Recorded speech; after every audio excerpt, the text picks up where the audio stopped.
Good evening, dear listener. Tonight, we return once again to the forgotten folds of history in search of moments that shaped the world in quiet ways.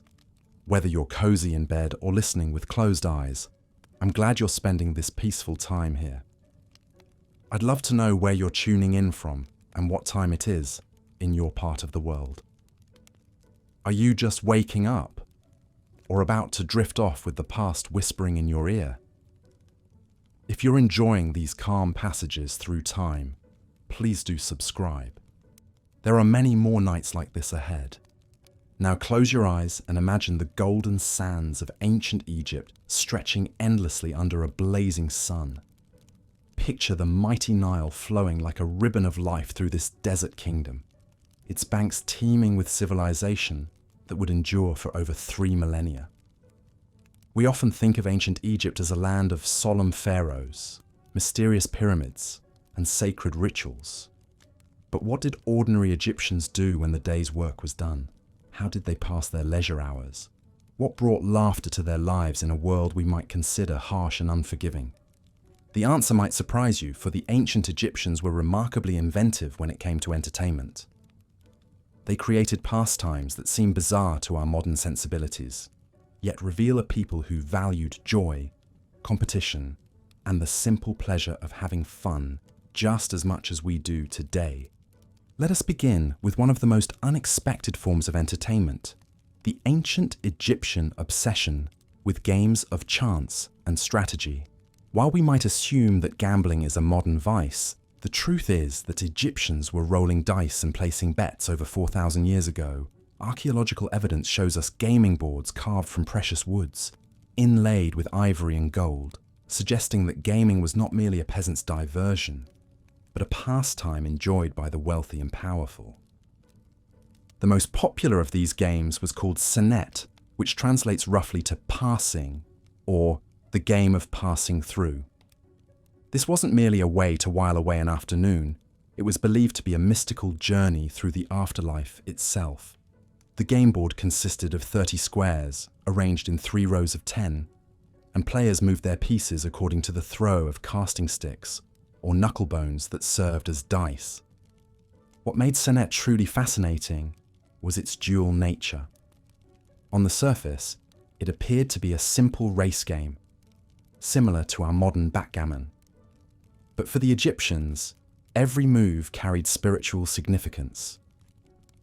The board represented the journey of the soul through the underworld, with certain squares representing challenges, traps, or blessings that the deceased might encounter in their quest for eternal life.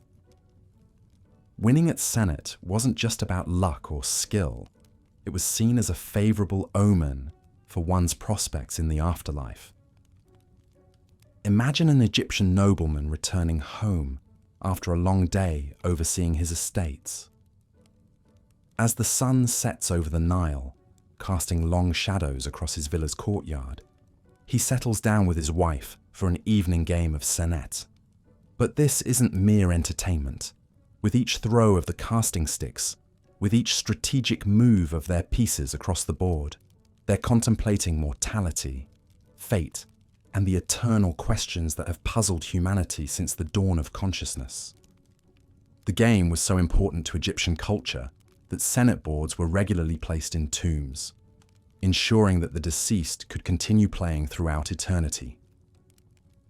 The walls of some tombs even depict the dead engaged in games of senet with the gods themselves, suggesting that this pastime transcended the boundaries between life and death.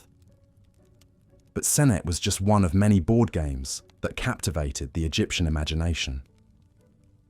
Another popular game was called mehen, named after the serpent god who protected the sun god Ra during his nightly journey through the underworld. The mehen board was circular, designed as a coiled snake with spaces marked along its body. Players would race their pieces from the tail to the head of the serpent, and like senet, the game carried deep religious symbolism. What's particularly intriguing about these games is how they reveal the Egyptian mindset.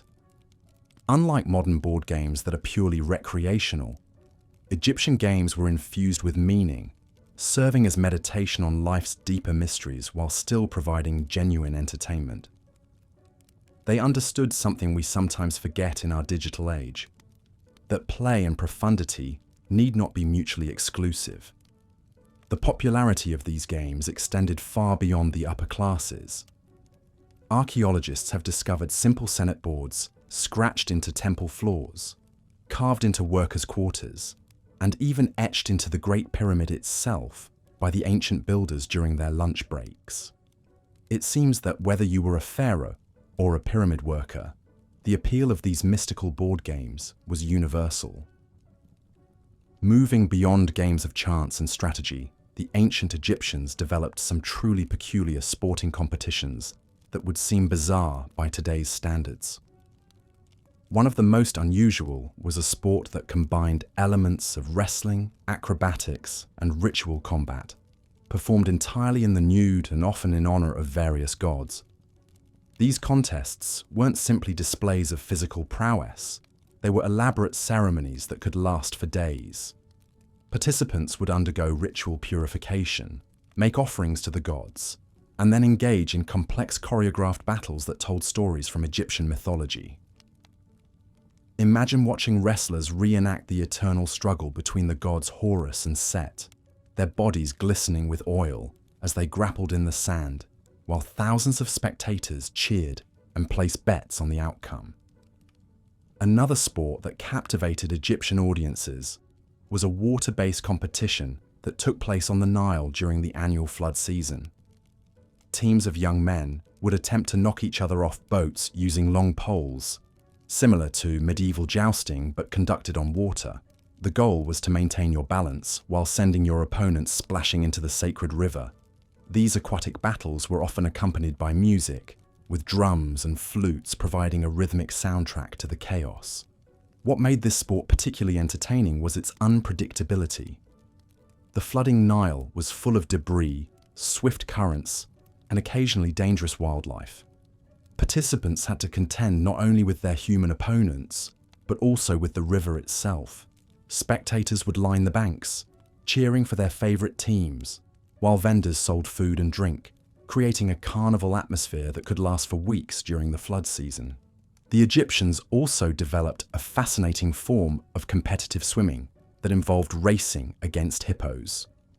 Now, before you dismiss this as impossibly dangerous, it's important to understand that these weren't wild hippos, but rather semi-domesticated animals that were specially trained for this purpose. The races took place in controlled environments, usually large pools or calm sections of the Nile, and the swimmers were typically young men who had trained for years to develop the speed and agility necessary to outpace these massive aquatic mammals. The sport required incredible courage and skill. Hippos, despite their bulky appearance, are surprisingly fast swimmers and can be quite aggressive. The human competitors had to use superior technique and cunning to gain an advantage, often employing tactics like diving beneath the surface to confuse their animal opponents, or using the hippo's own wake to gain speed. These races were major social events, drawing crowds from across Egypt. Wealthy spectators would sponsor swimmers, providing them with the best training and equipment in exchange for a share of the winnings. The sport became so popular that it developed its own legends and heroes, with famous swimmers achieving celebrity status throughout the kingdom. But perhaps the strangest aspect of Egyptian entertainment was their fascination with elaborate pranks and practical jokes that would make modern reality television seem tame by comparison. The wealthy elite would organize elaborate hoaxes that could involve hundreds of participants and last for months. One recorded example tells of a nobleman who convinced his entire household staff that he had died and been mummified, then arranged for his resurrection during a religious festival. The prank involved professional actors playing priests, fake burial ceremonies, and even a specially constructed false tomb. When the nobleman finally revealed himself to be alive, the celebration lasted for a week and became the talk of Egyptian society for years afterward. Another popular form of prank involved what we might call extreme makeovers of unsuspecting victims. Wealthy Egyptians would arrange for friends or servants to be secretly drugged with harmless sleep-inducing substances, then completely transform their appearance while they slept. The victim might wake up with their hair dyed a different color, their skin painted with intricate designs, or dressed in the clothing of the opposite sex. These pranks weren't malicious, but were seen as expressions of wit and creativity. The best pranks were those that told a story or conveyed a deeper meaning, often incorporating elements of Egyptian mythology or current events. A successful prankster was celebrated for their ingenuity and became a sought-after dinner guest throughout Egyptian high society. The Egyptians also developed elaborate forms of theatrical entertainment that combined elements of comedy, drama, and religious ritual. These performances often took place during religious festivals and could involve entire communities. Unlike Greek theatre, which we're more familiar with, Egyptian theatrical performances were highly interactive, with audience members expected to participate in the action. One popular type of performance was called the contendings, which reenacted mythological battles between gods and demons. Audience members would be assigned roles as various divine beings, and the entire crowd would participate in elaborate choreographed sequences that could last for hours. These performances were part entertainment, part religious ceremony, and part community bonding experience. What made these theatrical events particularly interesting was their improvisational nature. While there were basic storylines to follow, much of the dialogue and action was created spontaneously by the participants. This meant that no two performances were ever exactly alike, and audiences would return repeatedly to see how familiar stories might unfold differently each time. The Egyptians also had a tradition of comedic storytelling that involved elaborate lies and exaggerations. Professional storytellers would compete to see who could tell the most outrageous tales while maintaining a completely serious demeanor. These competitions, known as contests of pleasant deception, were judged by panels of experts who evaluated stories based on their creativity, humor, and the storyteller's ability to convince the audience that their ridiculous tale might actually be true. One famous example that has survived in ancient texts tells of a storyteller who claimed to have discovered a valley where all the animals spoke in perfect Egyptian and had formed their own government, complete with a parliament of parrots and a court system presided over by a wise old elephant. The storyteller spent hours describing the political intrigues and social customs of this imaginary animal kingdom, all while maintaining such conviction that many in the audience began to believe the tale was true. These storytelling competitions reveal something important about Egyptian culture: their appreciation for wit, creativity, and the power of narrative. They understood that entertainment could be both fun and intellectually stimulating, that laughter and learning could go hand in hand. Perhaps most surprisingly, the ancient Egyptians were pioneers in what we might recognize today as extreme sports. They developed a form of chariot racing that made Roman chariot races look positively safe by comparison. Egyptian chariots were deliberately designed to be unstable, with high centers of gravity and wheels that could be detached during the race. The goal wasn't simply to cross the finish line first, but to do so while performing increasingly dangerous stunts. Drivers would leap from chariot to chariot mid-race, stand on their heads while steering with their feet, or even race backwards while blindfolded. The crowds loved the spectacle, and successful chariot acrobats became some of the most celebrated figures in Egyptian society. These races took place in specially constructed arenas with obstacles and hazards designed to increase the difficulty and entertainment value. Ramps would launch chariots into the air. Water hazards would test drivers' ability to maintain control in muddy conditions, and narrow passages would force competitors into heart-stopping close-quarters racing. The sport was so popular that it spawned an entire industry of chariot designers, each trying to create vehicles that were both spectacular and functional. Some chariots were equipped with wings for brief gliding sections. Others had wheels that could transform into boat hulls for water crossings, and the most elaborate featured mechanical devices that could launch the driver high into the air before safely catching them again. Safety equipment was surprisingly sophisticated for the time. Drivers wore padded leather armor and helmets decorated with protective amulets. The chariots themselves were equipped with emergency parachutes made from silk and papyrus, and teams of rescue swimmers were stationed around water hazards to assist drivers who found themselves in trouble. But beyond these grand spectacles, perhaps the most endearing aspect of Egyptian entertainment was their love of simple, silly games that anyone could play. They invented dozens of variations of what we might call party games, designed to provoke laughter and build social bonds. One popular game involved participants trying to perform everyday tasks while wearing increasingly ridiculous costumes. Players might be challenged to eat a meal while dressed as a crocodile, write their name while wearing mittens shaped like fish, or have a serious conversation while balancing fruit on their heads. The sillier the challenge, the more the Egyptians seemed to enjoy it. Another beloved pastime was competitive mime, where participants would attempt to act out increasingly abstract concepts without speaking. Advanced players might be challenged to mime complex philosophical ideas, mathematical equations, or the life cycle of the Nile River. These games often devolved into hilarious chaos as participants struggled to convey impossibly difficult concepts through gesture alone.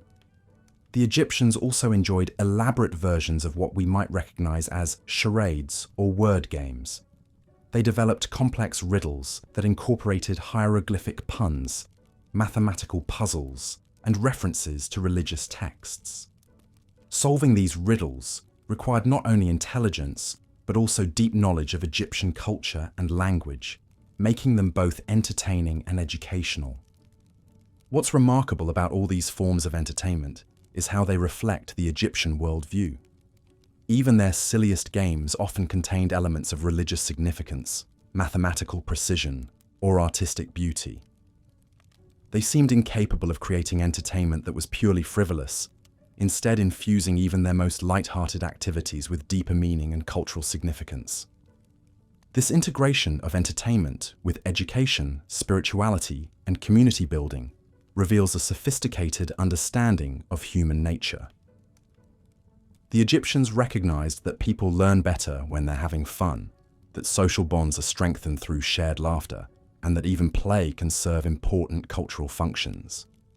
As we reflect on these strange and wonderful forms of ancient Egyptian entertainment, we're reminded that the human desire for fun, competition, and social connection transcends time and culture. While the specific forms of entertainment may change, the underlying needs they fulfill remain constant across the millennia. The ancient Egyptians may have raced hippos and pranked their friends in ways that seem bizarre to us, but they were ultimately engaged in the same fundamental human activities that occupy our leisure time today, challenging themselves, bonding with others, and finding joy in the midst of life's difficulties. Perhaps there's something we can learn from their approach to entertainment. In our modern world of digital distractions and passive consumption, the Egyptian model of active, meaningful, community-centered fun offers an alternative worth considering. Their games required skill, creativity, and social interaction. Their entertainment brought people together rather than isolating them. Their fun had substance and significance beyond mere distraction. As we drift off to sleep tonight, let us carry with us the image of ancient Egyptians gathered around their Senate boards, contemplating eternity while enjoying each other's company. Let us remember the laughter echoing across the Nile as friends engaged in elaborate pranks and silly games. And let us perhaps resolve to bring a little more of that spirit of meaningful play into our own lives. For in the end, the ancient Egyptians understood something profound: that entertainment at its best doesn't just pass the time, it enriches the soul, strengthens communities, and reminds us that even in the midst of life's greatest challenges, there is always room for joy, laughter, and the simple pleasure of human connection. Sweet dreams, dear listeners, and may your own leisure hours be filled with the kind of meaningful fun that would have made an ancient Egyptian proud. Looking at your script so far and the reference materials, I can see you've established a strong foundation covering ancient Egyptian entertainment. For part 2, I'll continue with their musical and dance traditions, competitive sports, and social gatherings, while maintaining the engaging descriptive style you've established. But perhaps no aspect of ancient Egyptian entertainment was more central to their daily lives than music and dance. Picture yourself walking through the bustling streets of Memphis during the New Kingdom period. The air would be filled with the melodic sounds of harps, flutes, and sistrums, those distinctive metal rattles sacred to the goddess Hathor. Music wasn't just background noise. It was the heartbeat of Egyptian society, pulsing through every celebration, religious ceremony, and social gathering. The Egyptians developed an incredibly sophisticated musical culture that would make our modern concert halls seem almost primitive by comparison. They had orchestras, yes, actual orchestras, performing complex compositions with dozens of musicians playing harps, lyres, oboes, trumpets, and percussion instruments. These weren't amateur garage bands either. Professional musicians held prestigious positions in society, often attached to temples or noble households, spending years perfecting their craft. What's truly fascinating is how seriously they took musical education. Wealthy Egyptian children learned to play instruments as part of their basic education, much like we might teach piano lessons today. But their instruments were works of art in themselves. Archaeologists have discovered harps decorated with intricate gold inlays, flutes carved from precious woods, and sistrums adorned with the faces of gods and goddesses. Dance was equally elaborate and meaningful. Egyptian dancers weren't simply moving to music. They were telling stories, channeling divine energy, and creating living art. Professional dance troupes performed at banquets, religious festivals, and state ceremonies. These performances could last for hours, with dancers wearing elaborate costumes and makeup, their movements precisely choreographed to represent everything from the flooding of the Nile to the journey of the sun across the sky. But here's where it gets really interesting. The Egyptians invented what we might recognize today as dinner theatre. Wealthy families would host elaborate banquets where professional entertainers, musicians, dancers, acrobats, and storytellers would perform between courses. Imagine attending a dinner party where, instead of awkward small talk, you were treated to acrobats performing impossible feats, dancers recreating mythological stories, and musicians playing compositions that had been passed down for generations. The instruments themselves tell incredible stories. The sistrum, for instance, wasn't just a musical instrument. It was believed to have magical properties. When shaken, it could ward off evil spirits, ensure good harvests, and even resurrect the dead. Temple priestesses would use sistrums during religious ceremonies, creating rhythmic patterns that were thought to maintain cosmic harmony. Egyptian musical notation was remarkably advanced too. They developed systems for recording compositions, though much simpler than our modern notation.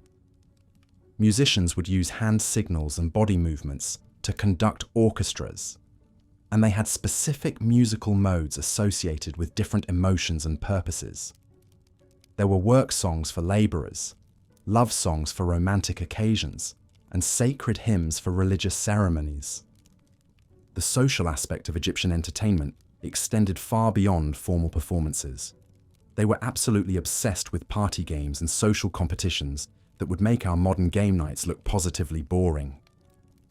One popular game called Khnum involved teams competing to build the most elaborate miniature monuments out of mud and straw, with judges scoring based on creativity, accuracy, and speed. Winners received prizes ranging from jewelry to livestock. Another favorite was called the Game of the Pharaoh, where participants would take turns impersonating different gods and goddesses while others had to guess which deity was being portrayed. This wasn't just silly charades.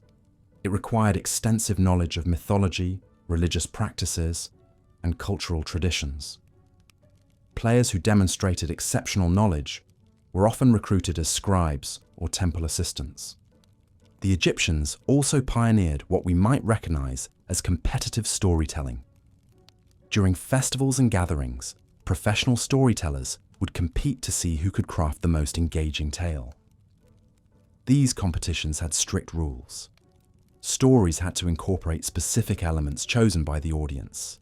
They couldn't exceed a certain time limit, and they had to end with a moral lesson.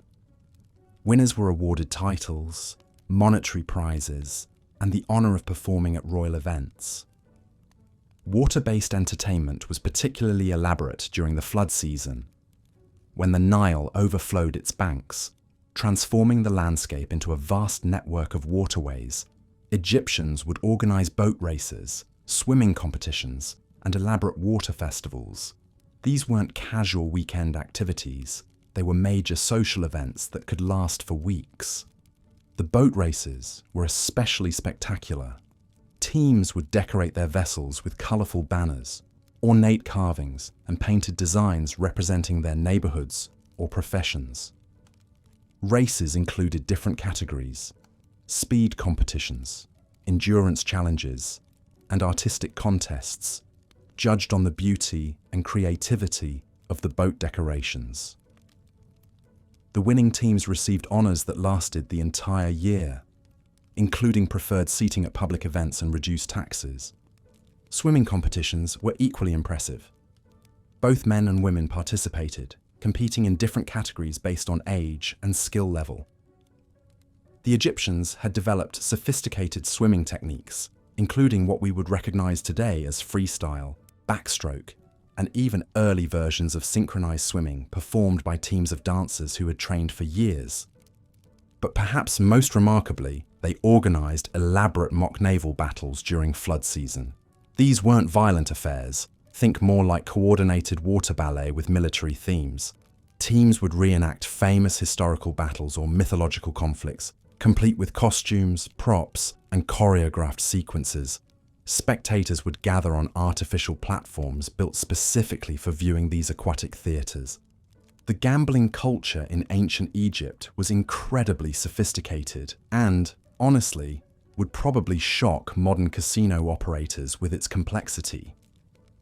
They had dice games that made our modern craps tables look elementary, board games with betting systems more intricate than poker, and sporting events with elaborate wagering networks that spanned the entire kingdom. One particularly popular gambling game called Dogs and Jackals involved players betting on the movements of carved game pieces across elaborate boards shaped like palm trees. The rules were so complex that professional game masters were employed to oversee matches and settle disputes. High-stakes games could involve wagering livestock, land, slaves, or even family members, though the latter was eventually outlawed during the Middle Kingdom period. The Egyptians also developed an early form of lottery system used to distribute goods during religious festivals. Citizens would purchase small pottery tokens inscribed with symbols, and winners would receive everything from food and clothing to jewelry and furniture. These lotteries served both entertainment and practical purposes, ensuring that festival goods were distributed fairly while generating excitement and community participation. Competitive eating was another surprising form of entertainment. During harvest festivals, professional eaters would compete to consume massive quantities of bread, beer, and other foods within specified time limits. These competitions required genuine skill and training. Participants had to develop techniques for rapid consumption while avoiding illness.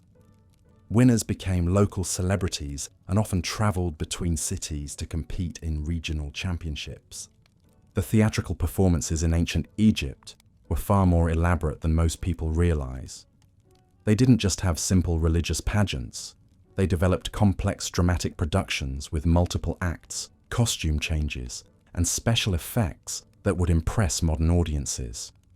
Professional theatre troupes travelled throughout the kingdom, performing everything from comedic satires to epic historical dramas. These performances often incorporated audience participation in ways that made modern interactive theatre look tame. Spectators might be called upon to vote on how stories should end, participate in dance sequences, or even take on minor roles during performances. The most skilled audience participants could earn invitations to join travelling troupes as apprentice performers. The Egyptians also developed elaborate puppet shows using marionettes carved from wood and painted with incredible detail. These weren't simple children's entertainment. Puppet performances could address serious social and political issues, often serving as a safe way to critique government policies or social problems. Master puppeteers were highly respected artists who spent decades perfecting their craft. Magic shows and illusion performances were incredibly popular and surprisingly sophisticated. Egyptian magicians developed tricks that wouldn't be out of place in modern Las Vegas shows. They performed elaborate illusions involving disappearing objects, apparent levitation, and mind-reading demonstrations. These performances often incorporated genuine religious elements, blurring the line between entertainment and spiritual practice. The social drinking culture in ancient Egypt was remarkably complex and played a central role in their entertainment. Beer wasn't just a beverage, it was a social lubricant that facilitated everything from business negotiations to romantic encounters. They had beer halls that functioned like modern sports bars, complete with games, competitions, and social hierarchies based on drinking prowess. Wine appreciation was elevated to an art form among the wealthy. They developed sophisticated tasting rituals, vintage classifications, and social customs around wine consumption that rivaled anything found in modern sommelier culture.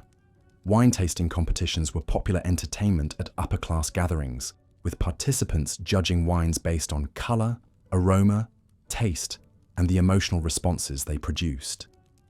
The Egyptians even developed early forms of what we might recognize as reality competition shows. During major festivals, citizens could compete in challenges that tested everything from intellectual knowledge to physical prowess to artistic ability. These competitions were organized like tournaments, with preliminary rounds leading to championship events that drew spectators from across the region. What made Egyptian entertainment truly special was how it seamlessly blended pleasure with purpose, individual achievement with community building, and earthly enjoyment with spiritual significance. They understood something that modern entertainment often misses. The best fun comes when people feel connected to something larger than themselves, whether that's their community, their culture, or their understanding of the divine. These weren't people simply trying to kill time or escape from their problems. They were actively creating experiences that enriched their lives, strengthened their relationships, and deepened their connection to the world around them. Their entertainment served as education, their games built character, and their celebrations reinforced the values that held their society together.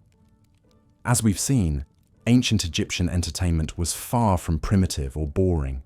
It was a sophisticated, multifaceted cultural phenomenon that engaged people on every level: physical, intellectual, emotional, and spiritual.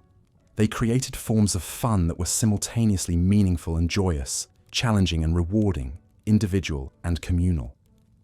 Their approach to entertainment offers us valuable insights into what makes activities truly engaging and fulfilling. They understood that the best entertainment doesn't just distract us from life, it helps us engage more fully with life, connecting us to our communities, our traditions, and our deepest aspirations for meaning and joy.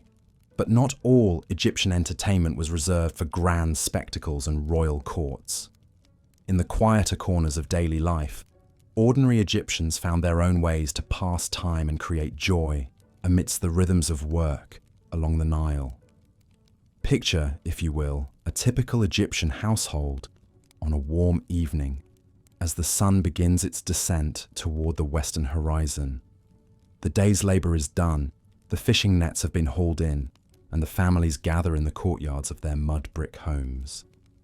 Here we discover one of the most beloved pastimes of ancient Egypt, the art of storytelling. But these weren't just simple tales told around a fire. Egyptian storytelling was an elaborate performance art that could last for hours, with skilled narrators employing different voices, dramatic gestures, and even simple props to bring their tales to life. The most popular stories often featured the adventures of gods and goddesses, but with a distinctly human twist that made the divine seem accessible and relatable. Consider the tale of Isis and the Seven Scorpions, a story so popular that versions of it have been found inscribed on papyrus, carved into temple walls, and even written on pottery shards. But when told in a family courtyard, this wasn't a dry recitation of religious text. The storyteller would become Isis herself, dramatically fleeing from the evil Set, her voice trembling with fear as she described the 7 deadly scorpions who accompanied her. Children would gasp in terror as the narrator described how one scorpion, insulted by a wealthy woman's rudeness, snuck into her house to sting her child. The storyteller would then shift to a voice of maternal anguish as they portrayed the wealthy woman's desperate pleas for help, and finally to one of divine compassion as Isis, moved by a mother's love, saved the innocent child. What made these storytelling sessions particularly fascinating was how they served multiple purposes simultaneously. Yes, they were entertainment, but they were also education, moral instruction, and community bonding all rolled into one. A single story might teach children about the geography of Egypt, the nature of the gods, proper social behavior, and the consequences of treating others poorly. The audience wasn't passive either. They were expected to participate, asking questions, offering commentary, and sometimes even suggesting alternative endings to familiar tales. But perhaps even more intriguing than the stories themselves was the elaborate system of professional storytellers who traveled from town to town along the Nile. These weren't simply people with good memories and theatrical flair. They were trained performers who underwent years of apprenticeship, learning not just hundreds of stories, but also the complex art of reading their audience. A skilled storyteller could assess the mood of a crowd within minutes and adjust their performance accordingly. If the audience seemed restless, they might launch into an action-packed adventure tale. If people appeared melancholy, they might choose a touching story of love and redemption. These traveling storytellers carried with them small collections of props, simple masks, colored scarves, wooden figurines, and musical instruments. But their most prized possessions were their story scrolls, papyrus documents that contained not the full text of their tales, but rather elaborate memory aids. These scrolls were covered with hieroglyphic symbols, but not in the way you might expect. Instead of complete sentences, they contained key words, character names, and small drawings that would trigger the storyteller's memory and help them keep track of complex plots that might have dozens of characters and span multiple generations. What's particularly remarkable is how these storytelling performances influenced other forms of Egyptian entertainment.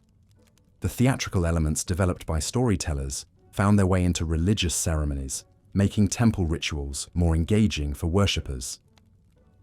The audience participation techniques were adopted by musicians, leading to the development of call and response songs that could get entire crowds singing together. Even the memory aids used by storytellers influenced the development of Egyptian writing, as scribes began experimenting with ways to make their texts more vivid and memorable. The economics of storytelling in ancient Egypt reveal fascinating insights into how entertainment functioned in their society. Professional storytellers didn't typically charge admission fees in the way we might expect. Instead, they relied on a complex system of gift-giving and reciprocal obligations. After a particularly moving performance, audience members might offer the storyteller food, drink, a place to sleep, or small valuable items like jewelry or carved amulets. Wealthy patrons might commission private performances for special occasions, paying not just with material goods, but also with introductions to other potential patrons in different towns. This gift-based economy meant that the most successful storytellers weren't necessarily those who could charge the highest fees, but rather those who could create genuine emotional connections with their audiences. A storyteller who could make people laugh until their sides hurt, or cry over the fate of a fictional character, or gasp in amazement at a plot twist, would find themselves welcomed back to the same communities year after year, building relationships that could sustain them throughout their careers. The training of storytellers reveals how seriously Egyptians took this form of entertainment. Young apprentices didn't just memorize stories, they studied human psychology, learning to recognize the subtle signs of audience engagement or boredom. They practiced voice control for hours, developing the ability to shift seamlessly between the booming voice of a god and the whispered conspiracies of palace intrigue. They learned to read the social dynamics of different communities, understanding that a story that delighted farmers in the Nile Delta might fall flat with merchants in Thebes. Perhaps most importantly, they studied the art of improvisation. While the basic plots of popular stories remained consistent, skilled storytellers were expected to adapt details to their specific audience and circumstances. A story told during flood season might emphasize themes of renewal and abundance, while the same tale told during a drought might focus on perseverance and hope.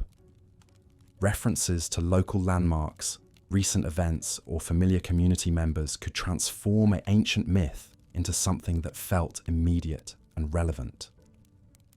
The influence of storytelling extended far beyond entertainment into the realm of education and cultural preservation.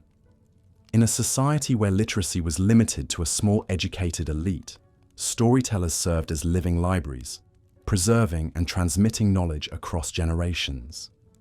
Historical events, geographical information, religious teachings, moral lessons, and practical wisdom were all embedded within entertaining narratives that made them easier to remember and more likely to be passed on. Some of the most skilled storytellers specialized in historical tales, weaving together fact and legend to create compelling narratives about Egypt's past. These historical storytellers served an important political function as well, helping to legitimize the rule of current pharaohs by connecting them to the glorious deeds of their predecessors. A story about the great conquests of Thutmose III might subtly emphasize the military prowess that ran in the royal bloodline, while a tale about the wisdom of Amenhotep III could highlight the intellectual traditions that the current ruler embodied. The religious dimensions of storytelling were equally complex and fascinating.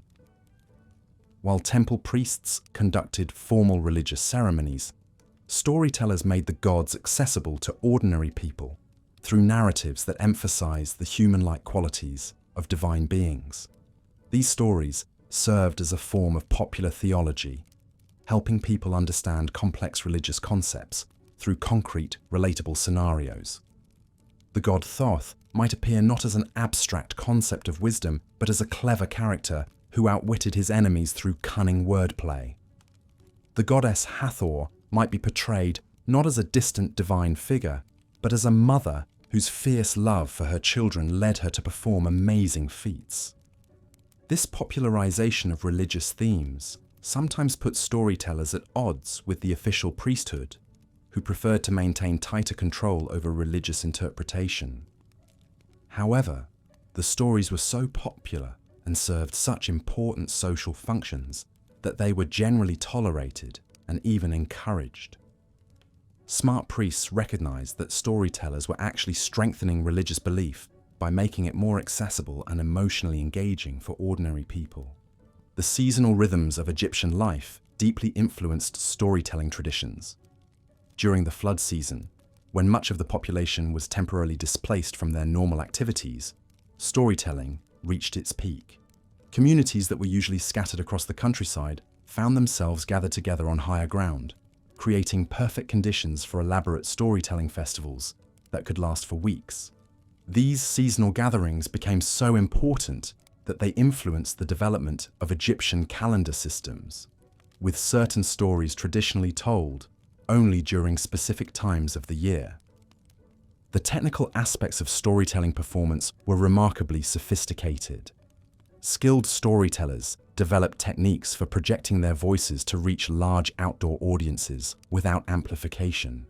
They learned to use the acoustics of different spaces, the echo in temple courtyards, the intimate atmosphere of small homes, the open expanses of festival grounds, to enhance their performances.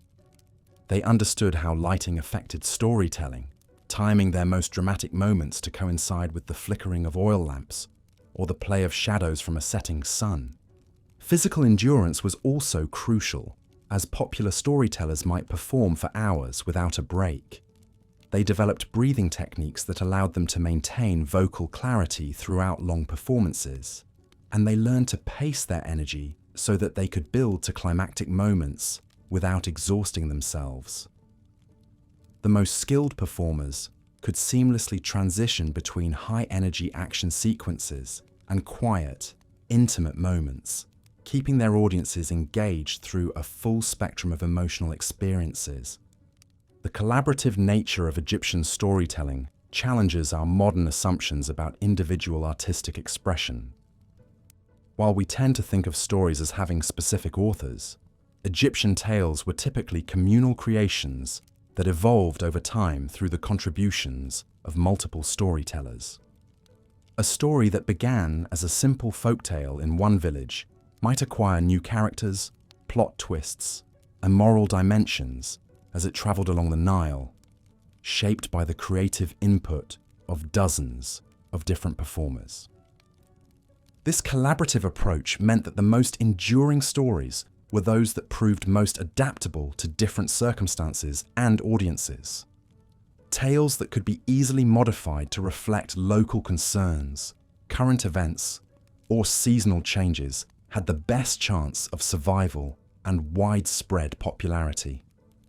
The stories that have come down to us today represent the survivors of this evolutionary process. Narratives that proved so flexible and appealing that they continue to be told and retold across centuries. The social status of storytellers varied considerably depending on their skill level and the context in which they performed. Village storytellers who entertained their own communities during festivals and celebrations were typically part-time performers who supported themselves through other occupations like farming or crafts. However, the most talented storytellers could achieve considerable prestige and even wealth, performing for royal courts and wealthy patrons across Egypt. These elite storytellers developed sophisticated professional networks, sharing information about potential patrons, new stories, and performance techniques. They created informal training systems, taking on apprentices who would travel with them and learn through observation and practice. Some established storytelling schools in major cities, where aspiring performers could receive formal instruction in voice projection, character development, and audience psychology. The gender dynamics of storytelling in ancient Egypt were more complex than in many other ancient cultures. While men dominated the professional storytelling scene, women played crucial roles in preserving and transmitting stories within family and community settings. Mothers and grandmothers were typically responsible for teaching stories to children, and they often developed their own distinctive styles and repertoires. Some women achieved recognition as skilled performers within their local communities, and there's evidence that a few even traveled as professional storytellers, though this was less common. Women storytellers often specialized in particular types of tales, stories about goddesses and female heroines, domestic dramas that explored family relationships, or moral tales that addressed specifically feminine concerns. These stories served important functions in transmitting cultural knowledge about women's roles, expectations, and possibilities within Egyptian society. They also provided spaces for subtle commentary on gender relations and social norms, allowing women to express perspectives that might not be welcome in other contexts. The international dimensions of Egyptian storytelling reveal the cosmopolitan nature of ancient Egyptian culture. Storytellers frequently incorporated elements from foreign cultures, adapting tales from Nubia, the Levant, and other neighboring regions to Egyptian sensibilities. These cross-cultural exchanges enriched Egyptian storytelling traditions, while also serving as vehicles for learning about other peoples and places. Some storytellers specialized in exotic tales about distant lands and foreign customs, satisfying Egyptian curiosity about the wider world. These stories served educational functions, teaching audiences about geography, foreign political systems, and different religious beliefs. They also reinforced Egyptian cultural identity by contrasting Egyptian values and customs with those of other peoples, usually to Egypt's advantage. The preservation of these storytelling traditions through visual art provides us with invaluable insights into performance practices that would otherwise be lost to history. Tomb paintings and temple reliefs frequently depict storytelling scenes, showing us details about costume, gesture, audience composition, and performance settings. These images reveal that storytelling was considered important enough to include in the permanent artistic record of Egyptian civilization, alongside scenes of religious ceremonies, royal activities, and daily life.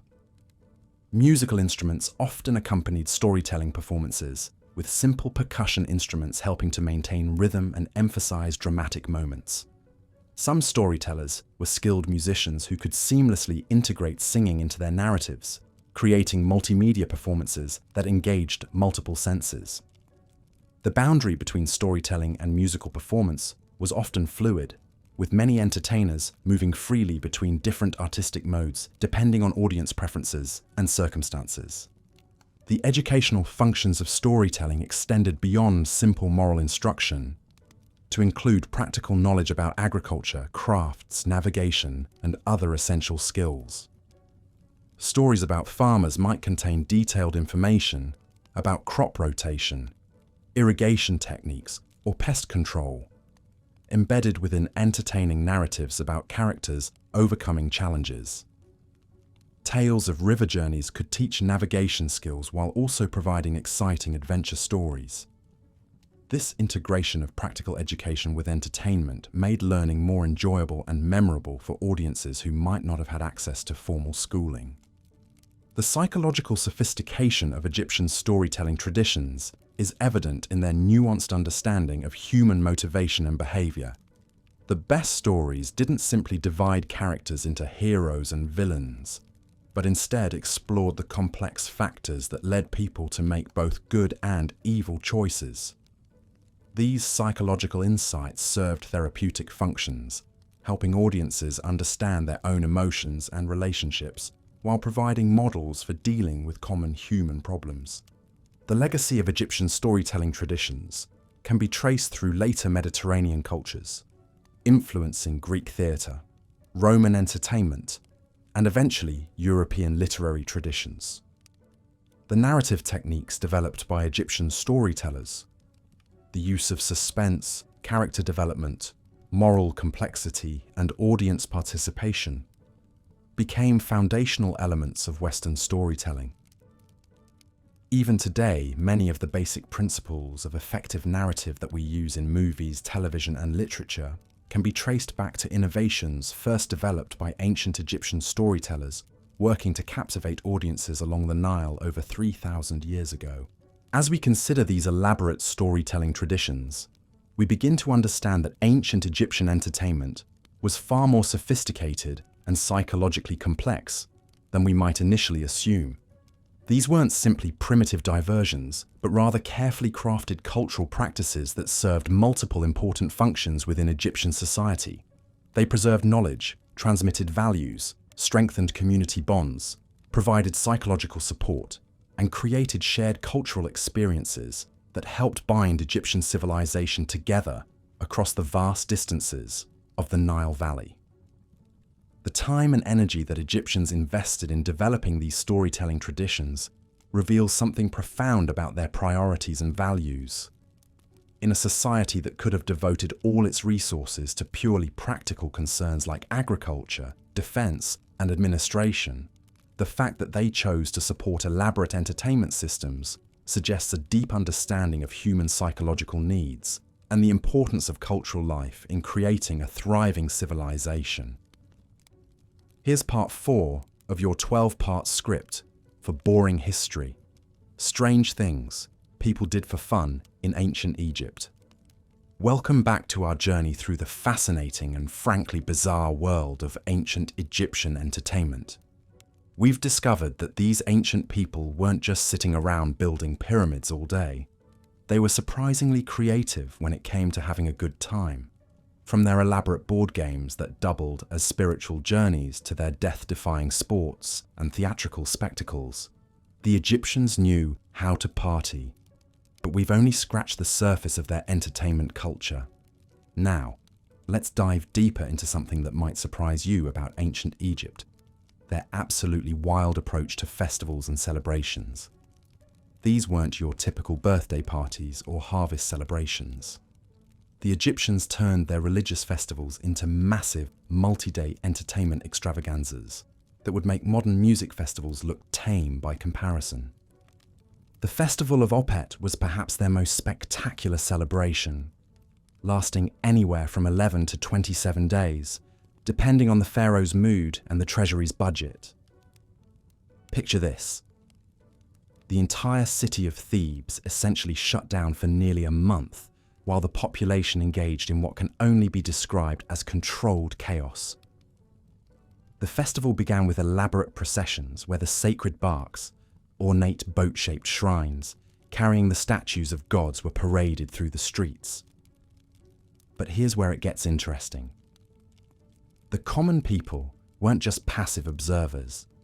They were active participants in a celebration that included public feasting, dancing, drinking, and various forms of entertainment that would have scandalized more conservative societies. During Opet, the normal social hierarchy was temporarily suspended. Servants could mock their masters through comedic performances. Women could engage in behaviors typically reserved for men. And the entire population was encouraged to indulge in excess. The pharaoh himself funded massive distributions of bread, beer, and meat to ensure that even the poorest citizens could participate in the revelry. Archaeological evidence suggests that during one particularly lavish Opet festival, Ramesses III distributed over 11,000 loaves of bread and thousands of jars of beer in a single day. But the Egyptians didn't stop at religious festivals. They created entertainment around virtually every aspect of life, including death. The Festival of the Beautiful Reunion was celebrated in the Valley of the Kings, where families would literally party with their deceased relatives. They would bring food, drink, and entertainment to the tombs, creating elaborate picnics among the dead. Musicians would play, dancers would perform, and families would share meals with their ancestors, believing that the spirits of the deceased could participate in the festivities. These death parties weren't somber affairs. They were joyous celebrations filled with laughter, storytelling, and games. The living would update their deceased relatives on family news, gossip, and current events, treating them as active participants in the celebration. Some tomb paintings actually depict these festivals, showing people engaged in board games, music, and dancing while surrounded by mummies and burial goods. The Egyptians also developed a unique form of entertainment around their agricultural cycles. The harvest festival wasn't just about celebrating a successful crop. It was an opportunity for elaborate competitions and displays of skill. Farmers would compete in contests of strength, speed, and creativity. There were grape-stomping competitions that resembled modern winemaking festivals, but with an Egyptian twist. Participants would often perform acrobatic stunts while crushing the grapes, turning a practical necessity into an entertaining spectacle. One particularly unusual aspect of Egyptian harvest celebrations was their competitive eating contests, but not in the way you might imagine. Rather than seeing who could consume the most food, Egyptians held contests to see who could create the most elaborate and artistic food presentations. These culinary competitions featured dishes shaped like gods, animals, and mythological creatures, with judges evaluating both taste and artistic merit. The Festival of Drunkenness, dedicated to the goddess Hathor, was exactly what it sounds like: a state-sponsored celebration of intoxication. But this wasn't just an excuse to drink excessively. It was a sophisticated form of entertainment that combined theatre, music, and religious ritual. Participants would consume specially brewed beer and wine while engaging in elaborate role-playing scenarios based on Egyptian mythology. The festival recreated the myth of Hathor's rage and subsequent pacification through alcohol, with celebrants acting out various roles in the story. During this festival, professional entertainers called servants of Hathor would perform increasingly outrageous acts as the celebration progressed.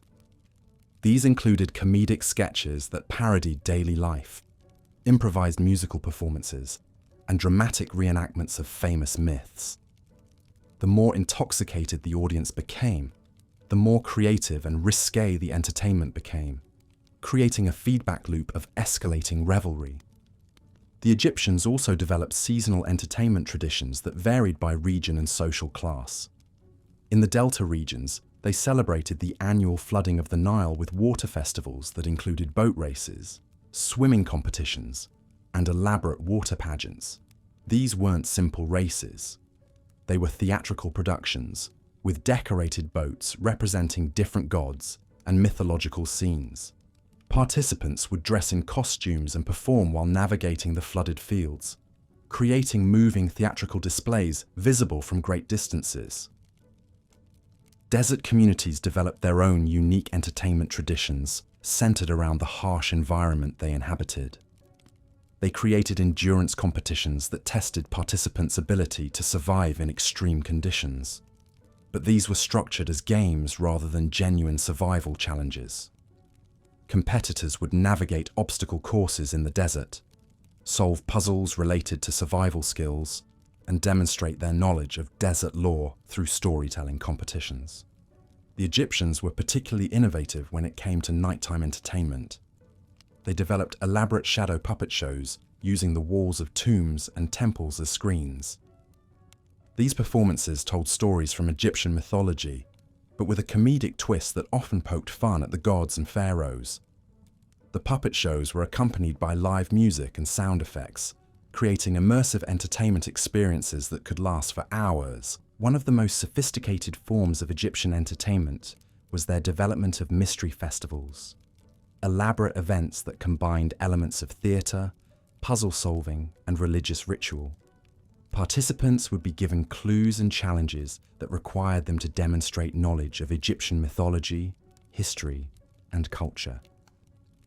These festivals could last for weeks, with participants traveling throughout Egypt to solve increasingly complex puzzles and challenges. The Egyptians also created entertainment around their fascination with the afterlife. They developed elaborate role-playing games where participants would act out journeys through the underworld, facing challenges and obstacles described in the Book of the Dead. These weren't somber religious ceremonies. They were exciting adventure games that allowed people to experience the afterlife journey in a safe, entertaining context. Perhaps most remarkably, the Egyptians created entertainment that was specifically designed to be educational. They developed complex storytelling traditions that taught history, mathematics, astronomy, and other subjects through engaging narratives and interactive experiences.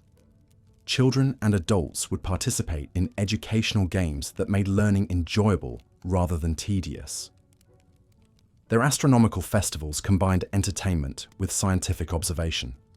During certain celestial events, communities would gather for all-night celebrations that included stargazing competitions, mathematical puzzles based on astronomical calculations, and theatrical performances that told stories about the constellations. These events made scientific knowledge accessible and entertaining for the general population.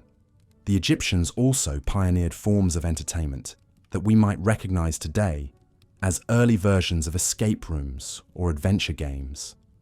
They created elaborate puzzle chambers in temples and palaces, where participants had to solve increasingly complex challenges to progress through different rooms. These experiences combined physical challenges, intellectual puzzles, and theatrical elements to create immersive entertainment experiences. What makes Egyptian entertainment culture truly remarkable is how it served multiple purposes simultaneously. Their festivals and celebrations weren't just fun. They were sophisticated systems for maintaining social cohesion, transmitting cultural knowledge, providing economic stimulus, and reinforcing religious beliefs. A single festival might include elements that entertained the masses, educated the young, honored the gods, celebrated the pharaoh, and provided opportunities for social mobility. The scale and sophistication of Egyptian entertainment also reveals something important about their society.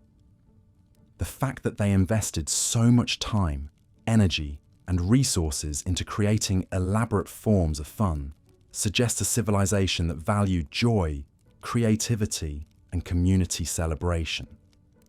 Even their most serious religious and cultural practices were infused with elements of entertainment and enjoyment.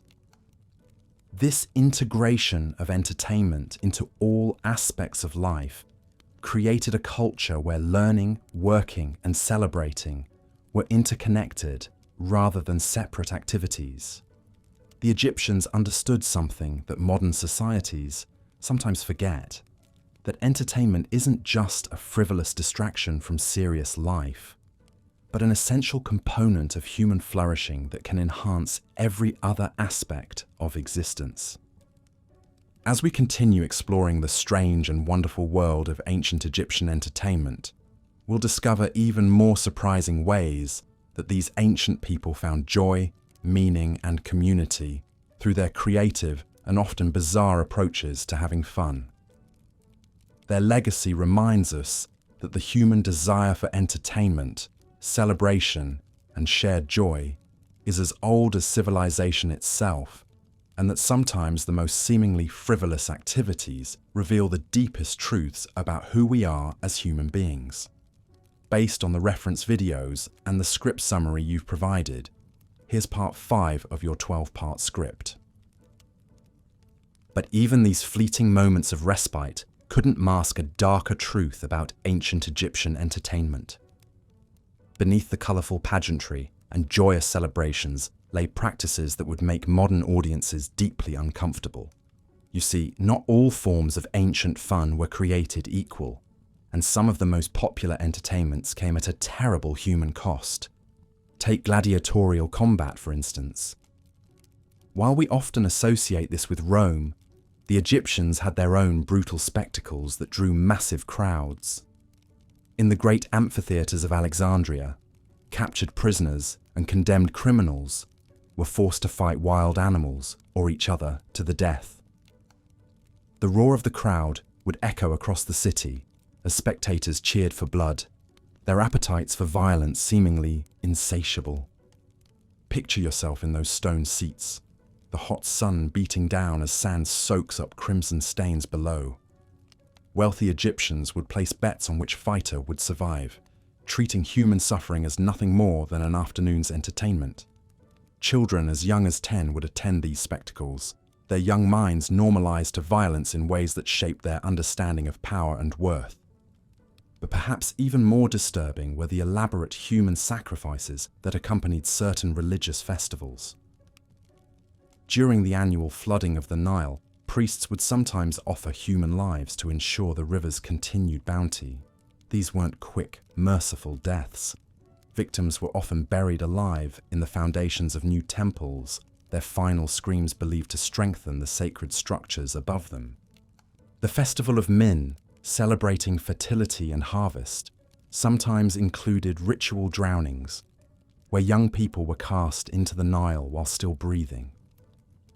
Witnesses described how the crowd would sing and dance as the water closed over desperate faces, believing that the river god demanded this price for another year of abundance. Even children's games carried dark undertones. Archaeological evidence suggests that some Egyptian toys were actually miniature torture devices, teaching young ones about the various punishments awaiting criminals and slaves. Wooden dolls with removable limbs weren't just playthings, but tools for understanding the harsh realities of justice in their society. The wealthy elite had their own twisted forms of entertainment. At private banquets, it wasn't uncommon for hosts to force slaves to perform increasingly degrading acts for the amusement of guests. Some papyrus records describe dinner parties where servants were made to crawl on all fours like animals, bark like dogs, or endure physical abuse while nobles laughed and applauded. Women faced particular horrors in certain entertainment contexts. The sacred prostitution associated with some temple festivals meant that young girls, some barely past childhood, were forced into sexual servitude under the guise of religious duty. What was presented as honoring the gods was often little more than organized exploitation that destroyed countless lives. The famous Egyptian love of music and dance also had its sinister side. Professional entertainers were frequently slaves who faced severe punishment if their performances displeased their audiences. Musicians who played wrong notes might have fingers broken. Dancers who stumbled could be beaten publicly.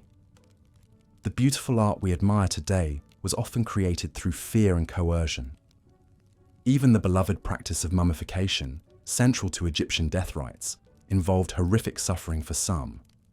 While wealthy Egyptians received careful, respectful treatment after death, poor people and slaves were sometimes mummified while still alive as part of certain dark rituals. These living mummies were buried in tombs to serve their masters in the afterlife, their muffled cries slowly fading beneath layers of linen and resin.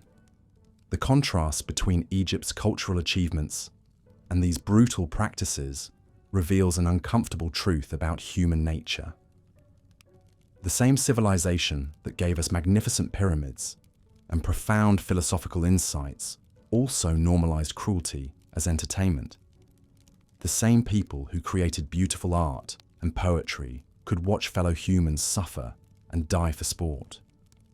This duality extended to Egyptian religious beliefs themselves. While they worshipped gods of love, wisdom, and justice, they also honored deities of war, vengeance, and destruction. The goddess Sekhmet, depicted as a lioness, was believed to delight in the blood of enemies.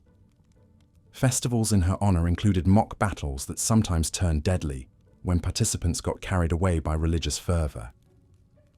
Understanding these darker aspects doesn't diminish the remarkable achievements of ancient Egypt, but it does provide crucial context for how we view their society.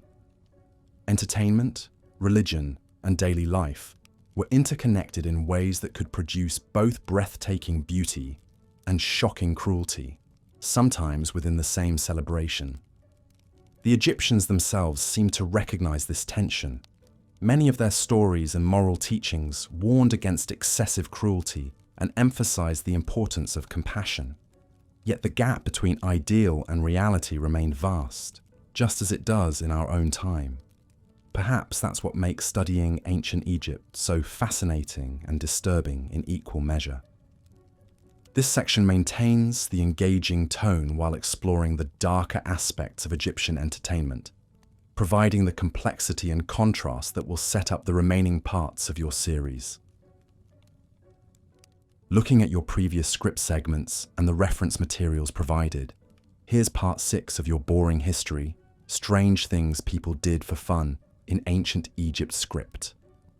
But for all the spectacle and grandeur of these public entertainments, perhaps the most fascinating aspect of ancient Egyptian leisure was how seamlessly it wove together the sacred and the profane, the spiritual and the mundane. This wasn't a civilization that compartmentalized fun into neat little boxes separate from religion or politics or daily survival.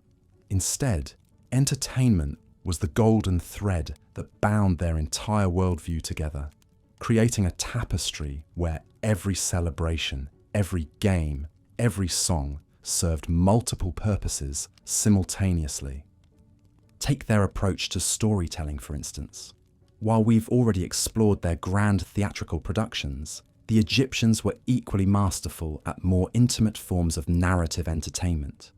Professional storytellers, known as kiti, would travel from village to village, setting up in marketplaces or outside temples, drawing crowds with tales that were part entertainment, part history lesson, part moral instruction. These weren't just casual entertainers spinning yarns for a few coins. They were cultural custodians, preserving and transmitting the collective memory of their civilization through the power of narrative.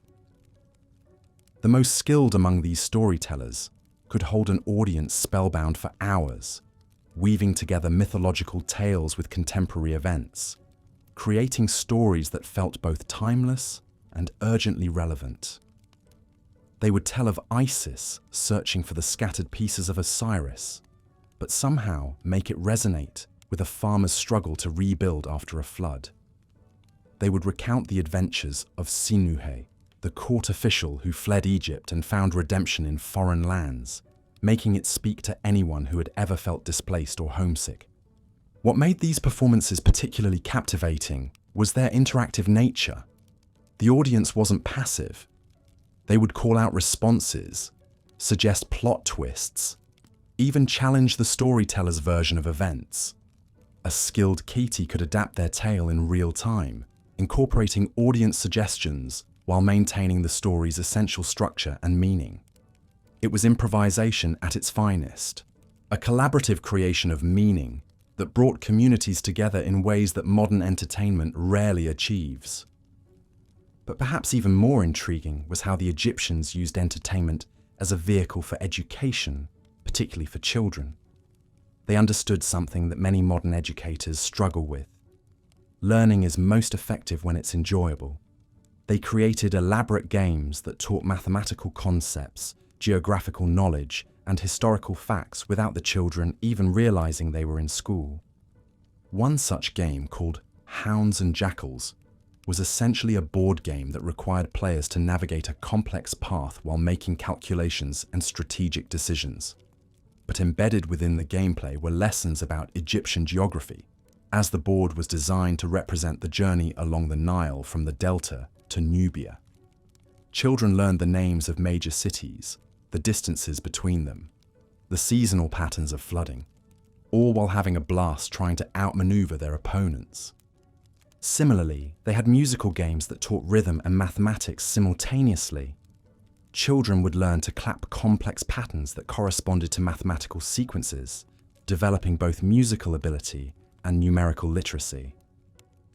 The fact that music and mathematics were taught together wasn't coincidental.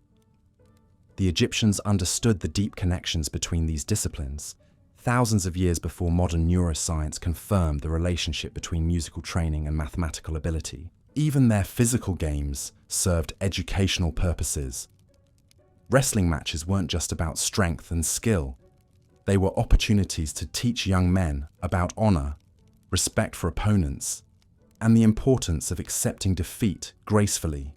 Swimming competitions in the Nile taught not just athletic prowess, but water safety, knowledge of currents and seasonal changes, and respect for the river that was the source of all life. The Egyptians also pioneered what we might recognize today as experiential learning.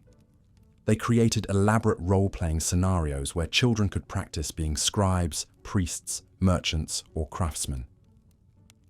These weren't simple games of make-believe, but sophisticated simulations that taught real skills. A child playing at being a scribe would learn actual hieroglyphic writing. One pretending to be a merchant would learn principles of trade, negotiation, and accounting. But it wasn't just children who benefited from this integration of learning and play. Adults too participated in educational entertainment that kept them connected to their cultural heritage while developing new skills. Craft guilds organized competitions that were simultaneously celebrations, learning opportunities, and quality control measures. Potters would compete to create the most beautiful vessels, but the process involved sharing techniques, critiquing each other's work and pushing the boundaries of their art form. The medical profession had its own unique form of educational entertainment. Physicians would gather for what they called healing symposiums, events that combined serious medical discourse with theatrical presentations of case studies. Actors would portray patients with various ailments while real doctors would demonstrate diagnostic techniques and treatments. It was medical education as performance art, making complex knowledge accessible and memorable. These symposiums often lasted for days, becoming festivals in their own right. Families would travel from distant regions to attend, not just the medical professionals, but anyone interested in health and healing. Food vendors would set up stalls, musicians would provide entertainment between sessions, and the whole event would take on a carnival atmosphere. Yet at its core, it remained a serious educational endeavor that advanced medical knowledge throughout the kingdom. The Egyptians even found ways to make administrative tasks entertaining. Tax collection, surely one of the most dreaded activities in any civilization, was often accompanied by public celebrations. Rather than simply demanding payment, tax collectors would arrive with musicians, dancers, and storytellers. They would set up elaborate presentations explaining how the collected taxes would be used for public works, temple maintenance, and community improvements. Citizens would gather not just to pay their taxes, but to participate in a community event. There would be games for children, food for everyone, and opportunities for people to voice concerns or suggestions about governance.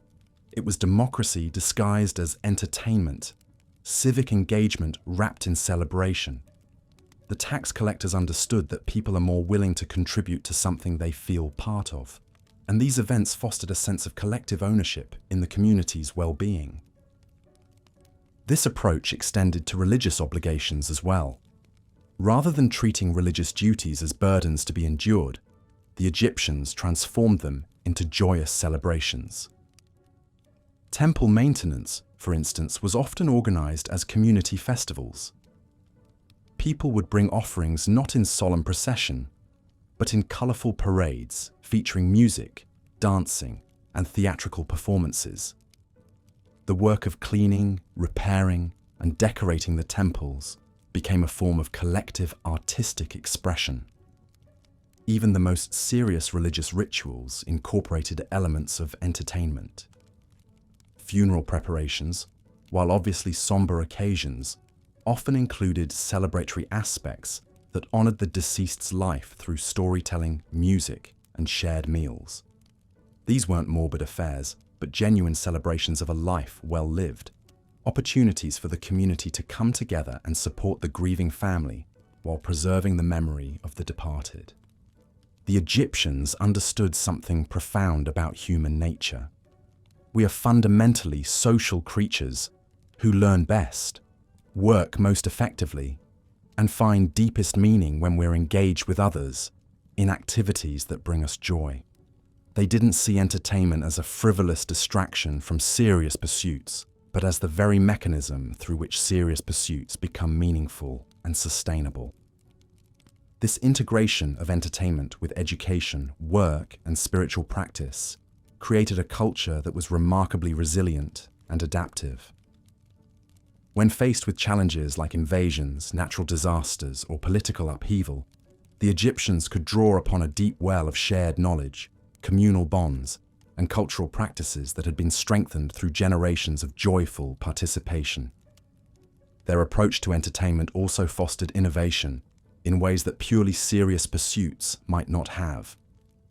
When people are relaxed, engaged, and enjoying themselves, they're more likely to think creatively, take risks, and explore new possibilities. Many of ancient Egypt's greatest innovations in art, architecture, mathematics, and medicine emerged from this playful experimentation that was embedded in their entertainment culture. Consider their advancements in acoustics, developed primarily to enhance musical performances and theatrical productions. These innovations were then applied to temple design, creating spaces with remarkable sound properties that enhanced religious ceremonies.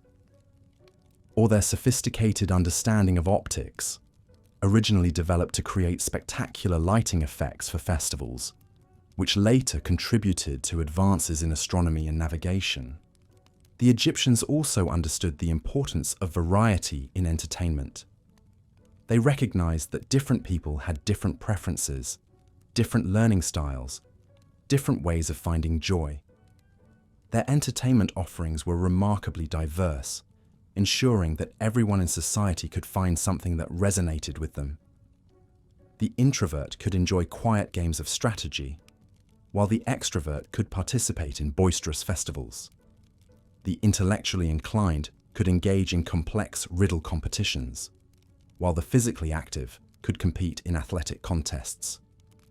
This diversity wasn't just about inclusion, it was about optimization. A society that provides multiple pathways to engagement and learning is more likely to develop the full potential of its population. By recognizing and nurturing different forms of intelligence and different sources of motivation, the Egyptians created a culture that was both unified in its core values and diverse in its expressions. But perhaps most remarkably, the Egyptians managed to maintain this rich entertainment culture across social classes without losing sight of fundamental human dignity. While there were certainly differences in the scale and sophistication of entertainment available to different social groups, the basic principle that everyone deserved access to joy, learning, and community remained constant throughout their civilization. Even slaves and servants were included in many festivals and celebrations. While they might not have had access to the most exclusive entertainments, they weren't completely excluded from the cultural life of their communities. This inclusion served practical purposes as well as humanitarian ones. A population that feels valued and engaged is more productive, more loyal, and more resilient in the face of challenges. This brings us to perhaps the most important lesson we can learn from ancient Egyptian entertainment: the recognition that joy and community aren't luxuries to be enjoyed only after all the serious work is done, but essential elements that make the serious work possible in the first place. The Egyptians understood that a civilization that cannot laugh, play, and celebrate together is a civilization that cannot truly thrive. In our modern world, where entertainment is often seen as separate from education, where work is divorced from play, where spiritual practice is compartmentalized away from daily life, the Egyptian model offers a different vision. It suggests that the integration of joy into all aspects of human experience isn't just pleasant, but necessary for creating sustainable, resilient, and truly flourishing communities. As we continue to explore the strange and wonderful ways the ancient Egyptians entertained themselves, we begin to see that what might initially appear strange or primitive was actually sophisticated beyond our usual understanding.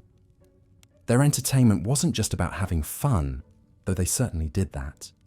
It was about creating and maintaining the social bonds, cultural knowledge, and spiritual connections that held their civilization together for over 3 millennia.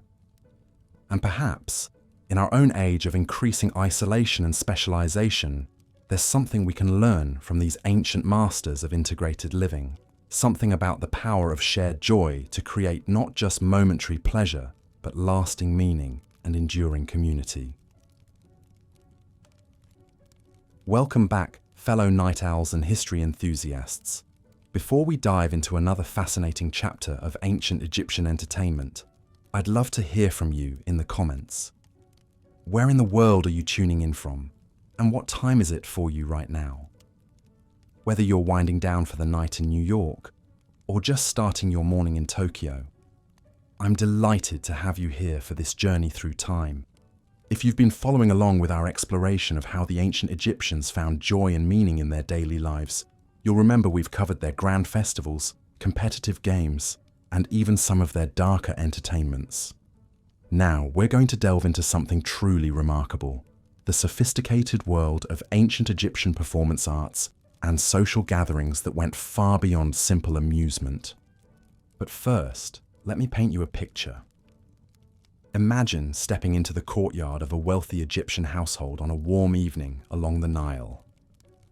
The air is filled with the sweet scent of lotus blossoms and burning incense. Flickering oil lamps cast dancing shadows on painted walls depicting scenes of eternal paradise. The gentle sound of a harp mingles with soft conversation and occasional bursts of laughter. This wasn't just entertainment. This was a carefully orchestrated social ritual that served multiple purposes in Egyptian society. You see, what we're about to explore goes to the heart of how the ancient Egyptians understood the relationship between pleasure, community, and the divine. Their approach to entertainment wasn't simply about passing time or escaping reality. It was about reinforcing social bonds, practicing for the afterlife, and maintaining cosmic harmony. Let's begin with one of their most sophisticated forms of entertainment: theatrical storytelling performances. These weren't quite like the theatre we know today, but rather elaborate narrative presentations that combined elements of drama, music, dance, and religious ritual. Picture a master storyteller, known as a sab or wise man, standing before an assembled crowd in the torchlit courtyard of a temple or wealthy home. These performances often centered around the great mythological cycles that every Egyptian knew by heart: the death and resurrection of Osiris, the battles between Horus and Set, the journey of Ra through the underworld each night. But here's what made them truly special. The audience wasn't passive. They were expected to participate, to respond at key moments, to help the storyteller weave the tale through their reactions and involvement. The storyteller would begin in a low, hypnotic voice, perhaps accompanied by the soft rhythm of a drum or the haunting notes of a flute. As the tale progressed, other performers might join in: dancers embodying the movements of gods and goddesses, musicians providing emotional punctuation to key moments, even audience members called upon to speak the words of familiar characters. What's fascinating is how these performances served as both entertainment and education. For a largely illiterate population, these storytelling sessions were how cultural knowledge, moral lessons, and religious teachings were transmitted from generation to generation. A child watching a performance about the judgment of the dead wasn't just being entertained. They were learning about ma'at, about justice, about how to live a life worthy of eternal paradise. But the Egyptians took this concept even further with what we might call practice performances for the afterlife. They believed that the soul's journey after death involved navigating complex challenges, reciting specific spells, and demonstrating knowledge of sacred texts. So they created elaborate role-playing games where participants would act out various scenarios from the Book of the Dead. Imagine a group of friends gathered in someone's home, taking turns playing the deceased soul, facing the 42 judges of the dead. One person would recite the negative confession, that long list of sins they claimed never to have committed, while others played the various divine judges, asking probing questions and testing the soul's worthiness. It was like a combination of theatre, religious study, and party game all rolled into one. These practice sessions weren't treated lightly. Participants took them seriously because they genuinely believed they were preparing for their own eventual journey to the afterlife. But they also found ways to make them enjoyable, incorporating humour, friendly competition, and social bonding into what could otherwise have been solemn religious instruction. The Egyptians were also pioneers in what we might recognise as dinner theatre. Wealthy households would host elaborate banquets where entertainment was seamlessly woven throughout the meal. But this wasn't just about having musicians play in the background while people ate. These were carefully choreographed events where the entertainment, the food, and the social interactions all worked together to create a unified experience. A typical evening might begin with guests being greeted by performers dressed as various deities, who would offer blessings and small gifts. As the meal progressed, different courses would be accompanied by specific types of entertainment, perhaps acrobats performing between the fish course and the meat course, or riddle contests during the fruit and wine service. One popular form of dinner entertainment was the wisdom contest, where guests would take turns posing philosophical questions or moral dilemmas for the group to discuss. These weren't dry academic debates, but lively, often humorous exchanges that could go on for hours. The host might offer small prizes, perhaps a piece of jewelry or a fine wine, for particularly clever responses or insights. But perhaps most intriguingly, the Egyptians developed a form of entertainment we might call dream-sharing circles. These were intimate gatherings where participants would share and interpret their dreams, believing that dreams were messages from the gods or glimpses into the future. But they turned this into a sophisticated form of group storytelling and psychological exploration. A dream-sharing circle would typically begin with someone recounting a vivid dream they'd had recently, but then the group would collaborate to expand and embellish the dream, turning it into a collective narrative. They might debate what the various symbols meant, suggest alternative interpretations, or even act out key scenes from the dream to better understand its message. What made this particularly interesting was how it combined entertainment with what we might recognize today as primitive psychology and therapy. People could explore their fears, desires, and concerns in a safe, supportive environment, while also enjoying the creative collaboration of turning their subconscious experiences into shared stories. The Egyptians also had a fascinating tradition of reverse role entertainment, where social hierarchies were temporarily upended for the sake of amusement and perhaps social commentary.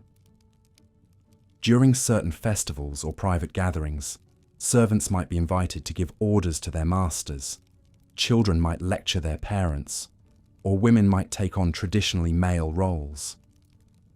These role reversals weren't just random chaos, they were carefully structured with their own rules and boundaries.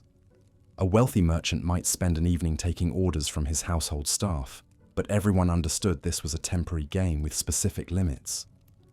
What's remarkable is how these performances seem to serve as a kind of social pressure valve, allowing people to explore different power dynamics and perhaps comment on social inequities in a way that was acceptable because it was framed as entertainment.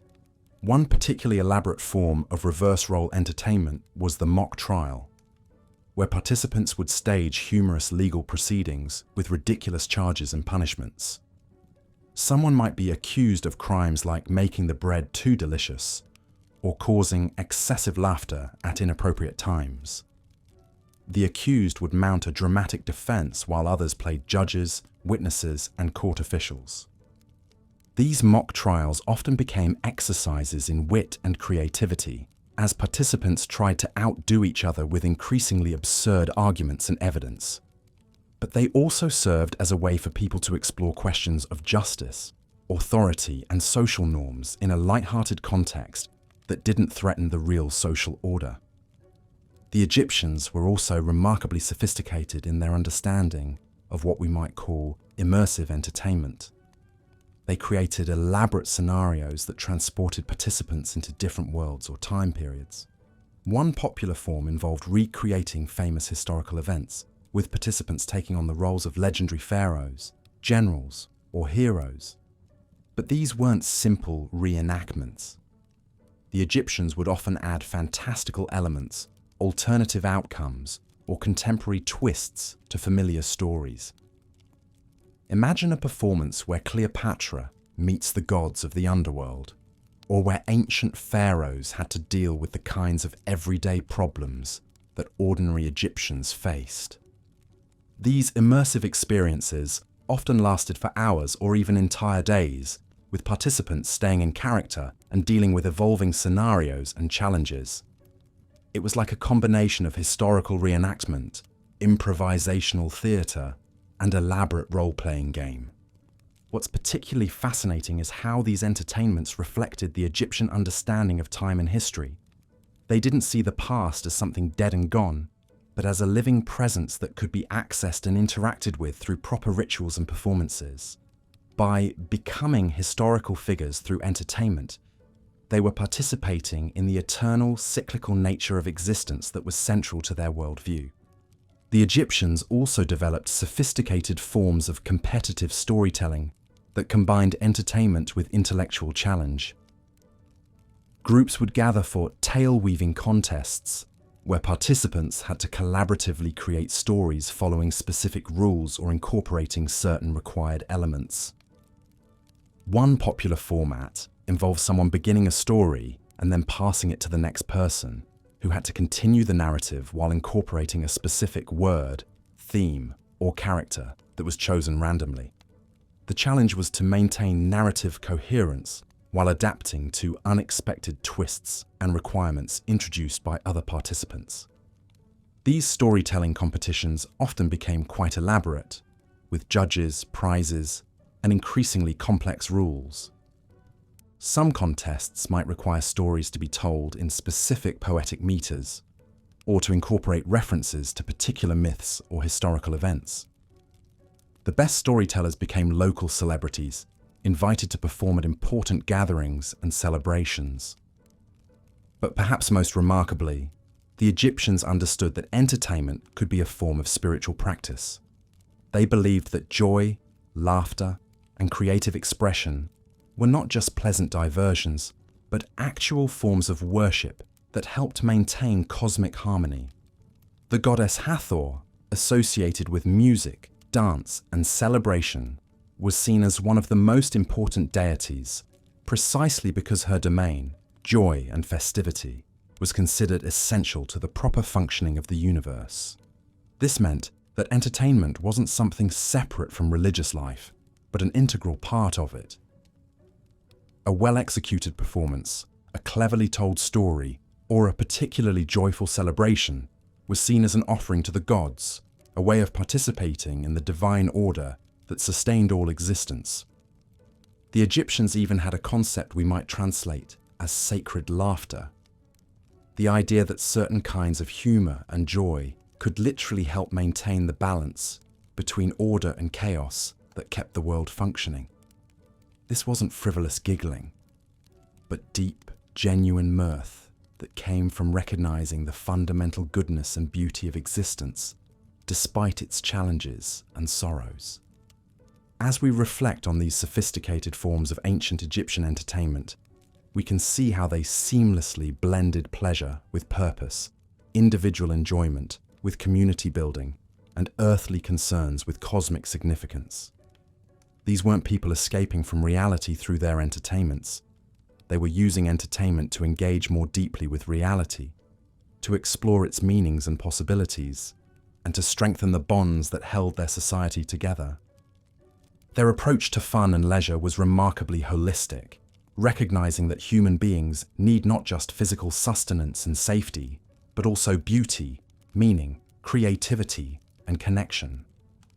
Through their elaborate entertainments, they created spaces where all these needs could be met simultaneously, where pleasure and wisdom could coexist, where individual expression could serve collective harmony. What's perhaps most striking is how their entertainments were designed to be inclusive and participatory, rather than passive and exclusive.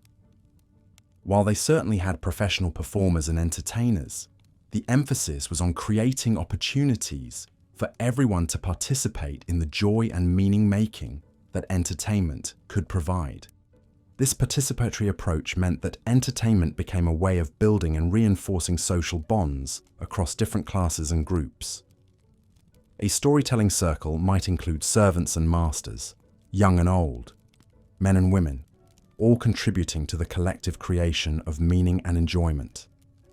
As we consider the legacy of ancient Egyptian entertainment, we might ask ourselves what we can learn from their approach.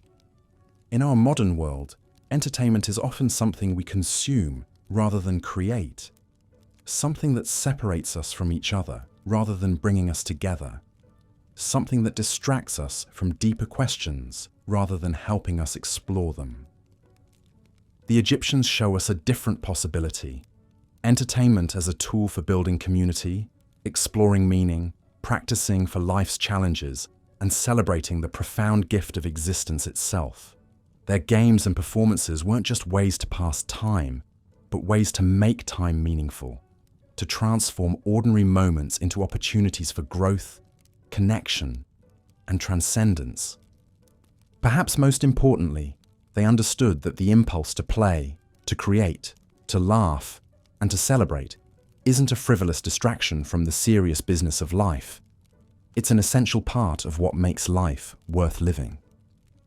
Through their sophisticated entertainments, they created a culture where joy and wisdom, pleasure and purpose, individual expression and collective harmony could all flourish together. As we drift off to sleep tonight, we might imagine ourselves transported back to that torchlit courtyard along the Nile, surrounded by the gentle music and warm laughter of people who understood that entertainment, at its best, is a form of love. Love for life, love for each other, and love for the mysterious, beautiful, challenging gift of human existence itself. In their games and stories, their contests and celebrations, their role-playing and dream-sharing, the ancient Egyptians created a template for how human beings might use their capacity for creativity and joy, not just to escape from the difficulties of life, but to transform those difficulties into opportunities for meaning, connection, and transcendence. Sweet dreams, dear listeners, and may your own entertainment and leisure be filled with the kind of depth, purpose, and joy that the ancient Egyptians understood so well. Tomorrow, we'll continue our journey through their remarkable world, exploring even more ways they found to make life not just bearable, but beautiful, meaningful, and profoundly worth living. Boring history, strange things. People did for fun in ancient Egypt, Part 8. But perhaps nothing reveals more about the fascinating contradictions of ancient Egyptian society than the elaborate rituals surrounding death and the afterlife. While we might expect death-related activities to be somber affairs relegated to priests and embalmers, the truth is far more intriguing. Death for the ancient Egyptians was not an ending, but a transformation, and this belief spawned some of the most bizarre and captivating entertainment practices in human history. Consider the Festival of the Valley, one of the most anticipated celebrations in the ancient Egyptian calendar. This wasn't your typical funeral gathering. Instead, families would literally party with their deceased relatives. They would carry mummified ancestors from their tombs, dress them in fresh linens and jewelry, and include them in elaborate feasts complete with music, dancing, and storytelling. Imagine the scene. Dozens of families spread across the necropolis, sharing meals with their mummified grandparents, while children played games between the tomb entrances. The dead weren't just remembered, they were active participants in the celebration. The preparation for these festivals was itself a form of entertainment that could last for weeks. Families would compete to see who could provide the most elaborate decorations for their ancestral mummies. Professional mourners, skilled in the art of dramatic lamentation, would rehearse increasingly theatrical displays of grief and joy. These weren't simple hired weepers, but trained performers who could shift from heart-wrenching sobs to jubilant celebration at a moment's notice, often incorporating acrobatic elements into their performances. But the Egyptians took their death-related entertainment even further, with mummy unwrapping parties. These weren't the Victorian-era curiosities you might imagine, but ancient Egyptian social gatherings where families would ceremonially unwrap and rewrap their ancestors while recounting family histories and legends. The process could take hours, with each layer of linen revealing amulets, jewelry, and personal items that would spark new stories and memories. Professional storytellers would weave these discoveries into epic narratives, transforming a simple unwrapping into an immersive theatrical experience. Even more extraordinary were the traveling mummy shows that wealthy families would organize. These elaborate processions would transport mummified relatives from town to town, complete with musicians, dancers, and performers who would reenact the deceased person's greatest achievements. These weren't solemn funeral marches, but vibrant celebrations that could last for days, with each stop featuring different entertainment tailored to local tastes and traditions. The ancient Egyptians also developed a peculiar form of interactive storytelling centered around the afterlife journey. Families would gather in tomb chambers and take turns narrating their deceased relatives' adventures in the underworld, using the elaborate wall paintings as visual aids. These sessions could become incredibly elaborate, with participants taking on different roles, some playing gods, others representing demons or helpful spirits. Children were especially encouraged to participate, learning family history and religious beliefs through these immersive storytelling sessions. Perhaps most remarkably, the Egyptians created what we might recognize today as the world's first escape rooms, built directly into tomb complexes. These weren't designed to keep grave robbers out, but rather to entertain visiting family members. The puzzles and challenges were based on scenes from the Book of the Dead, requiring visitors to demonstrate their knowledge of afterlife navigation to progress through different chambers. Successful completion of these challenges was believed to provide spiritual benefits to both the living participants and their deceased relatives. The wealthy elite took this concept even further, commissioning elaborate mechanical contraptions for their family tombs. These devices, operated by hidden counterweights and water systems, could create moving statues, opening and closing doors, and even simulated conversations with the dead through cleverly hidden speaking tubes operated by concealed priests. Visiting these tombs became a form of entertainment that combined religious devotion with technological marvel. But not all death-related entertainment was reserved for family members. The Egyptians also developed public spectacles around mummification itself. Skilled embalmers would sometimes perform their craft in public squares during major festivals, turning the preservation process into educational entertainment. Crowds would gather to watch master embalmers demonstrate their techniques on practice bodies, often accompanied by musicians and storytellers who would explain the religious significance of each step. These public mummification demonstrations sometimes evolved into competitions, with different embalming houses showcasing their skills and competing for prestigious contracts. Judges would evaluate not just the technical quality of the mummification, but also the entertainment value of the presentation. The most successful embalmers became celebrities in their own right, traveling from city to city to perform their craft before appreciative audiences. The Egyptians even gamified death through elaborate board games that simulated the journey through the afterlife. These weren't simple diversions, but complex strategic games that could take days to complete. Players would navigate their pieces through a board representing the underworld, encountering challenges based on actual religious texts. The games served multiple purposes: entertainment, education, and spiritual preparation for their own eventual death journey.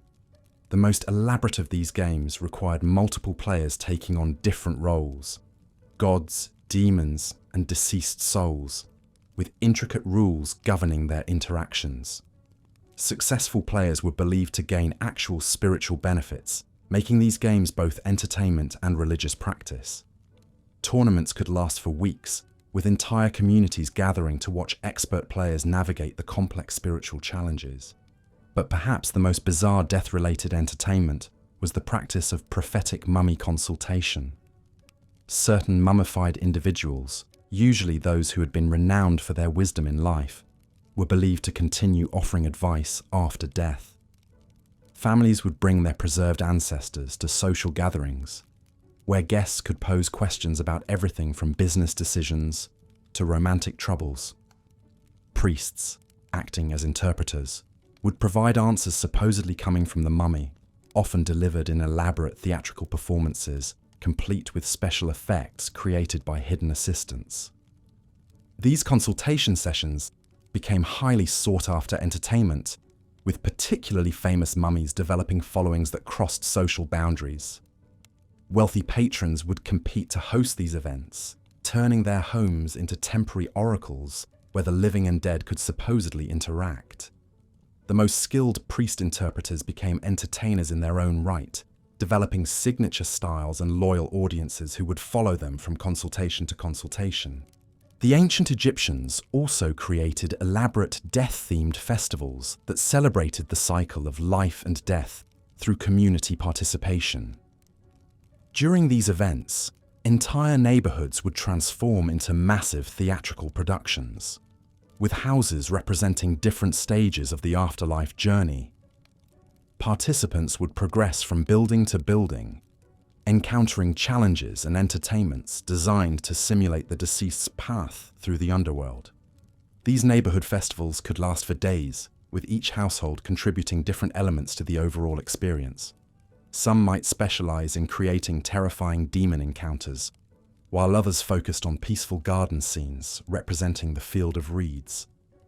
The most creative households would develop mechanical puppets, light shows using polished metal mirrors, and even underground tunnels connecting different houses to create surprise appearances. What's remarkable about these death-centered entertainment practices is how they reflect the Egyptian understanding of existence as a continuous cycle, rather than a linear progression from life to death. Their games, festivals, and performances didn't morbidly dwell on death, but rather celebrated it as another form of existence worthy of joy, creativity, and community participation. These practices also reveal the profound social function of entertainment in ancient Egypt. By involving the entire community in death-related celebrations, the Egyptians created support networks that helped families cope with loss while maintaining connections to their ancestors. The elaborate nature of these entertainments also served to reinforce social hierarchies and religious beliefs, but in ways that felt joyful rather than oppressive. The technological innovation evident in these death-related entertainments is equally impressive. The mechanical devices, hidden chambers, and special effects created for tomb entertainment represent some of the most sophisticated engineering of the ancient world. These weren't just religious artifacts, but entertainment technologies that required advanced knowledge of physics, hydraulics, and acoustics. Perhaps most importantly, these practices demonstrate how the ancient Egyptians refused to let even death diminish their capacity for joy, creativity, and social connection. In a world where mortality was an ever-present reality, they chose to transform their relationship with death into opportunities for celebration, learning, and community building. Their approach offers a striking contrast to many modern attitudes toward death and mourning. Where we often see death as a private, somber affair, the Egyptians made it a public celebration of life's continuity. Their elaborate entertainments surrounding death weren't denial or avoidance, but rather a sophisticated cultural response that acknowledged death's reality while refusing to let it dominate their emotional landscape. These death-centered entertainment practices ultimately reveal the depth and complexity of ancient Egyptian civilization. They were a people who could find joy and meaning in every aspect of existence, transforming even the most challenging human experiences into opportunities for creativity, connection, and celebration. Their legacy reminds us that entertainment and joy aren't frivolous additions to life, but essential elements that help us navigate existence's full spectrum of experiences. In understanding how the ancient Egyptians turned death into entertainment, we gain insight not just into their remarkable civilization, but into the human capacity for resilience, creativity, and connection. Their practices challenge us to consider how we might approach our own difficult experiences with similar imagination and community spirit, finding ways to transform challenge into celebration and isolation into connection. Looking at your existing script content and the reference materials, here's part 9 of your 12-part YouTube video script on ancient Egyptian entertainment. Now we must venture into perhaps the most fascinating aspect of ancient Egyptian entertainment, their elaborate death games and afterlife spectacles. While we've explored their mystical board games and grand festivals, Nothing quite captures the Egyptian imagination like their relationship with death itself, which they transformed from something to be feared into the ultimate form of entertainment. Picture, if you will, the grand necropolis of Saqqara during the height of the Old Kingdom. Here, death was not an ending, but a spectacular beginning. A theatrical production that could last for months and involve entire communities. The wealthy elite didn't simply die. They orchestrated their own eternal entertainment, complete with intricate puzzles, hidden chambers, and elaborate performances that would continue long after their last breath. The process began with what we might call death auditions. Elaborate planning sessions where the soon-to-be deceased would work with priests, architects, and performers to design their ultimate afterlife experience. These weren't somber affairs, but rather creative workshops buzzing with excitement. Imagine a pharaoh spending his final years not in despair, but in the thrilling anticipation of directing his own cosmic drama. The mummification process itself became a form of ritualized theatre. Far from the sterile clinical procedure we might imagine, it was a 70-day festival of preservation that drew crowds from across the kingdom. Spectators would gather to witness the careful choreography of the embalmers, who performed their sacred duties with the precision of master performers.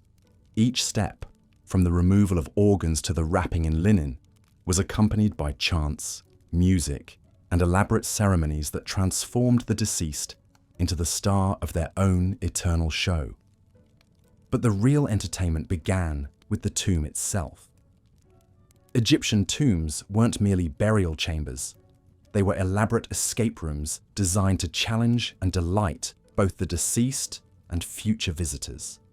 The wealthy would commission architects to create mind-bending puzzles, secret passages, and booby traps that would keep grave robbers at bay while providing endless amusement for the departed soul navigating the afterlife. The tomb of Khaem-Waset, son of Ramesses II, featured what archaeologists now recognize as one of history's first interactive entertainment complexes.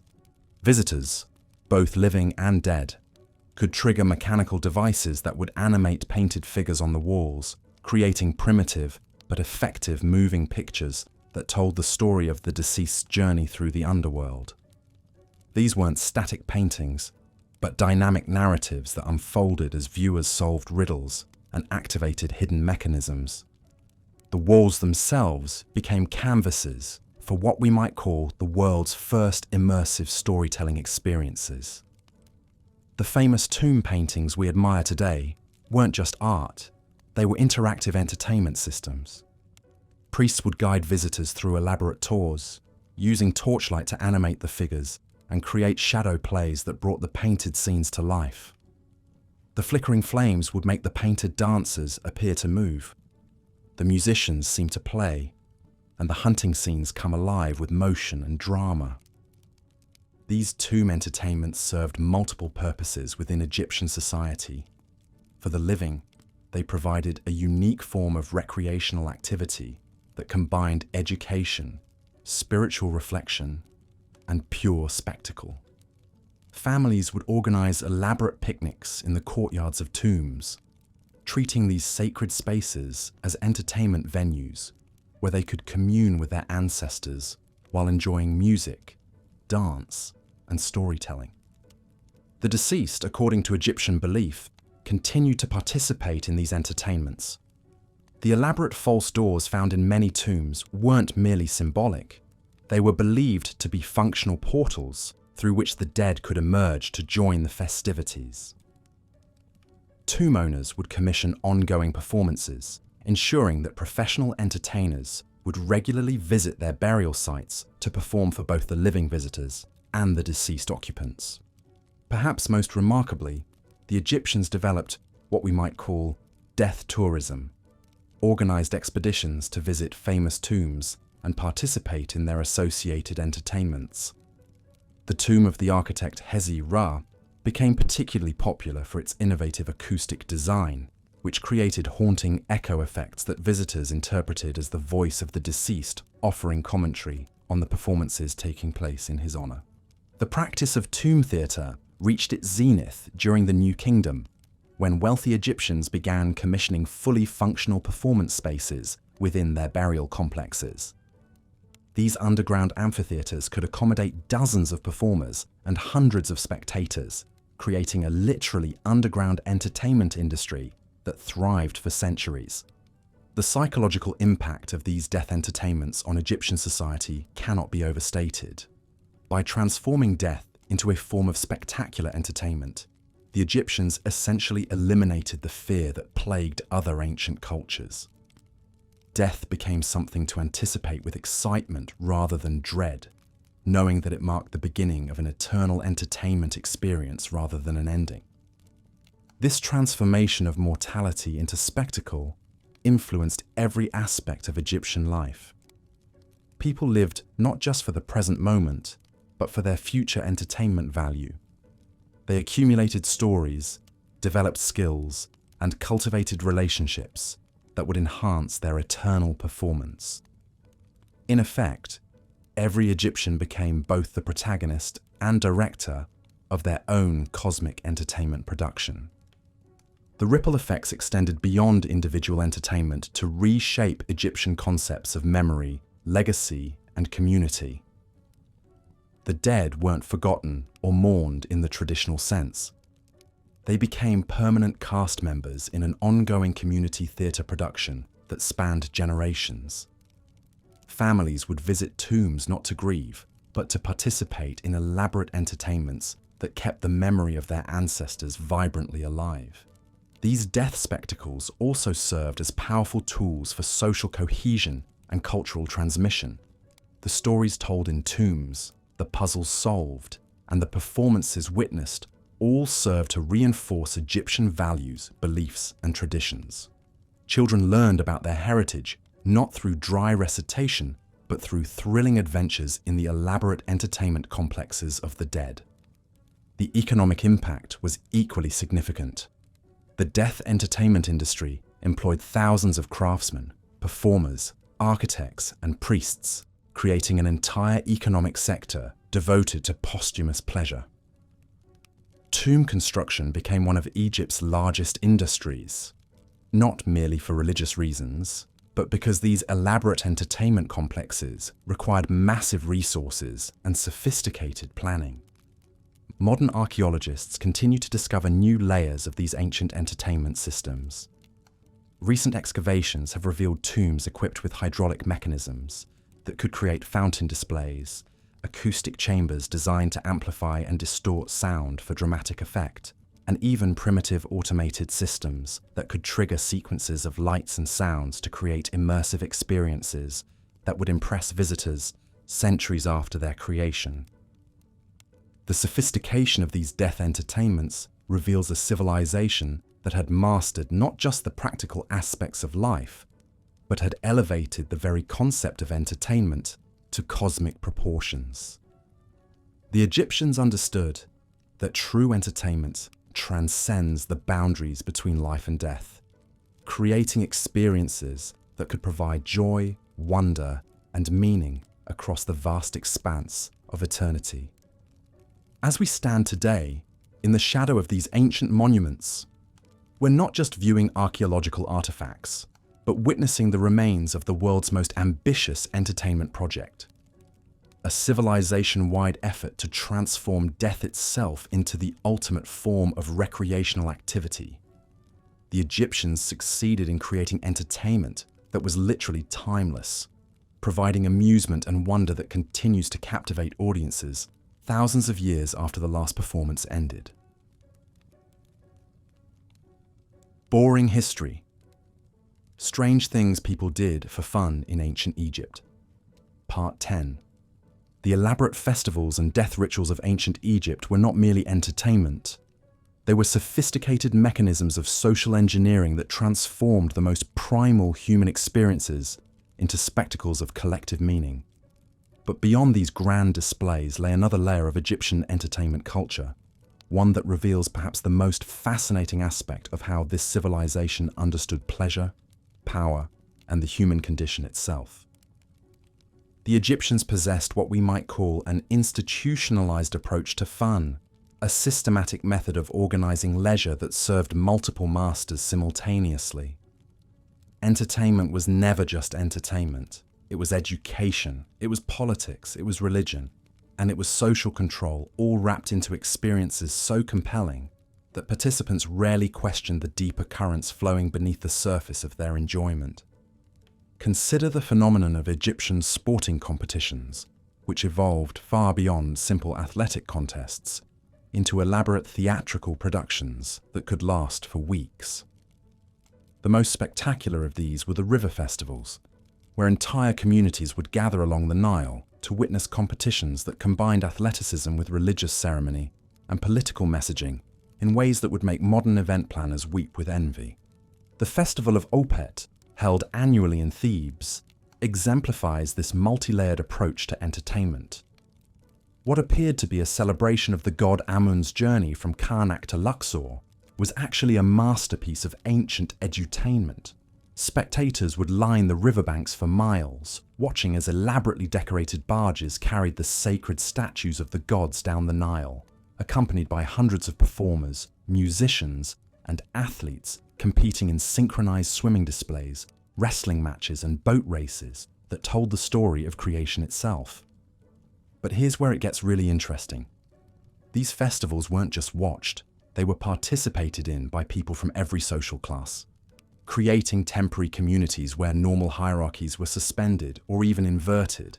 Slaves could compete against nobles in certain events, women could judge male competitors, and children could mock their elders in sanctioned comedy performances. For brief, carefully controlled periods, Egyptian society turned itself upside down in the name of entertainment. The psychological sophistication of this approach becomes clear when we examine the records kept by festival organizers. Yes, they actually had ancient event planners who documented attendance, crowd reactions, and the effectiveness of different entertainment strategies. These papyrus documents reveal that Egyptian authorities understood concepts we now associate with modern psychology.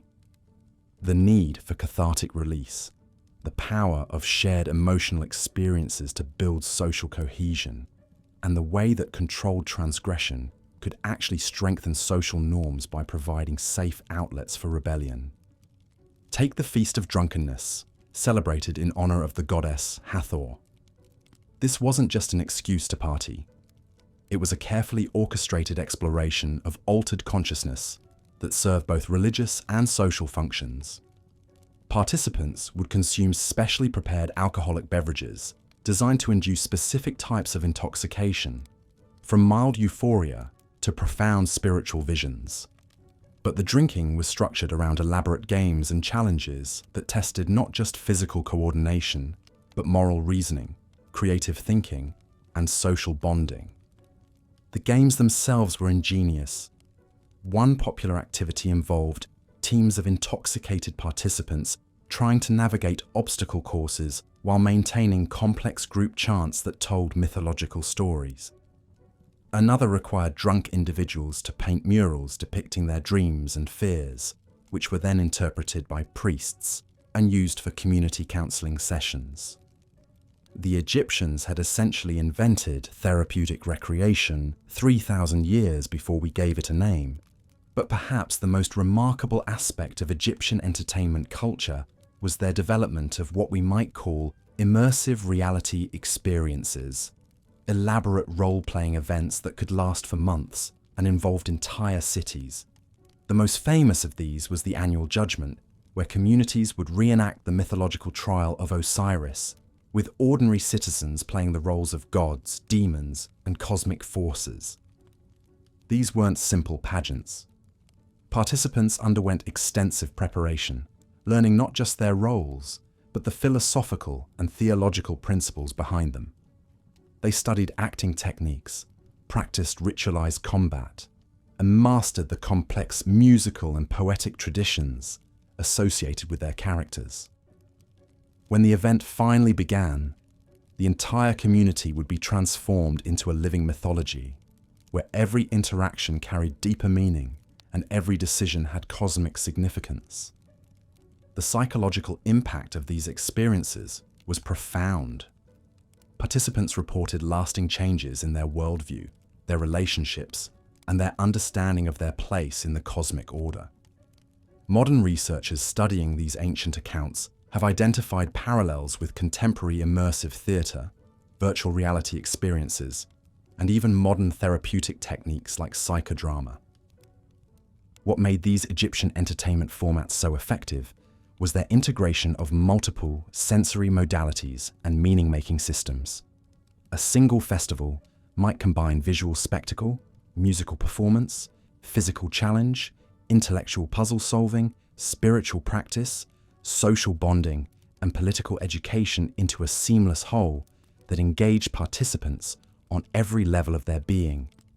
The Egyptians also understood something that modern entertainment often forgets: the power of genuine stakes. Their games and competitions weren't just diversions.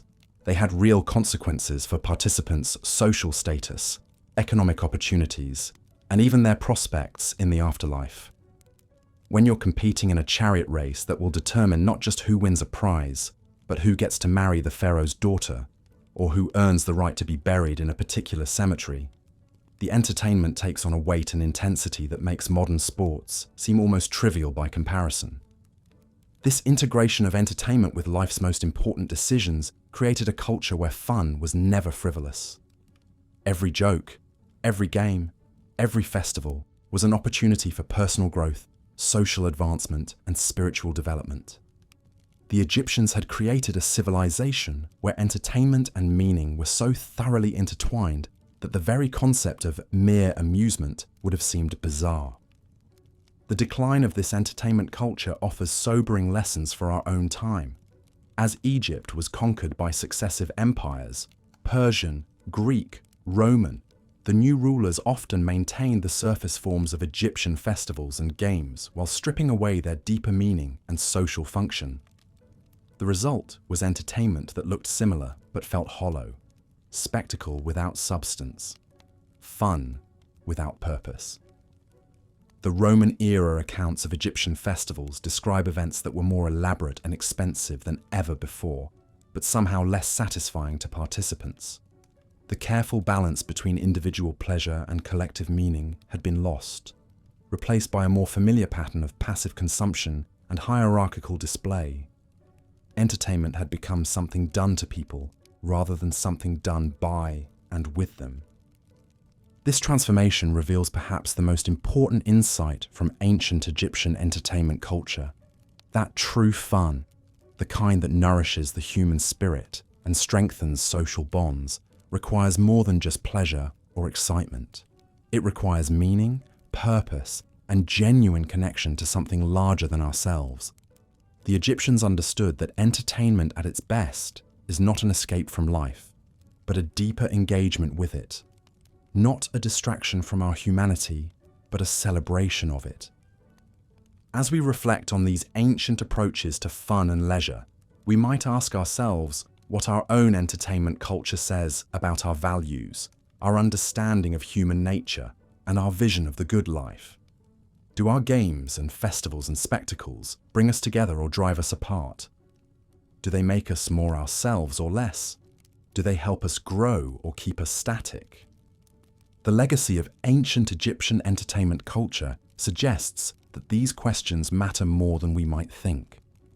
In their festivals and games and elaborate death rituals, the Egyptians created not just diversions but technologies of human flourishing, sophisticated methods for helping people become more fully themselves while remaining connected to their communities and their cosmos.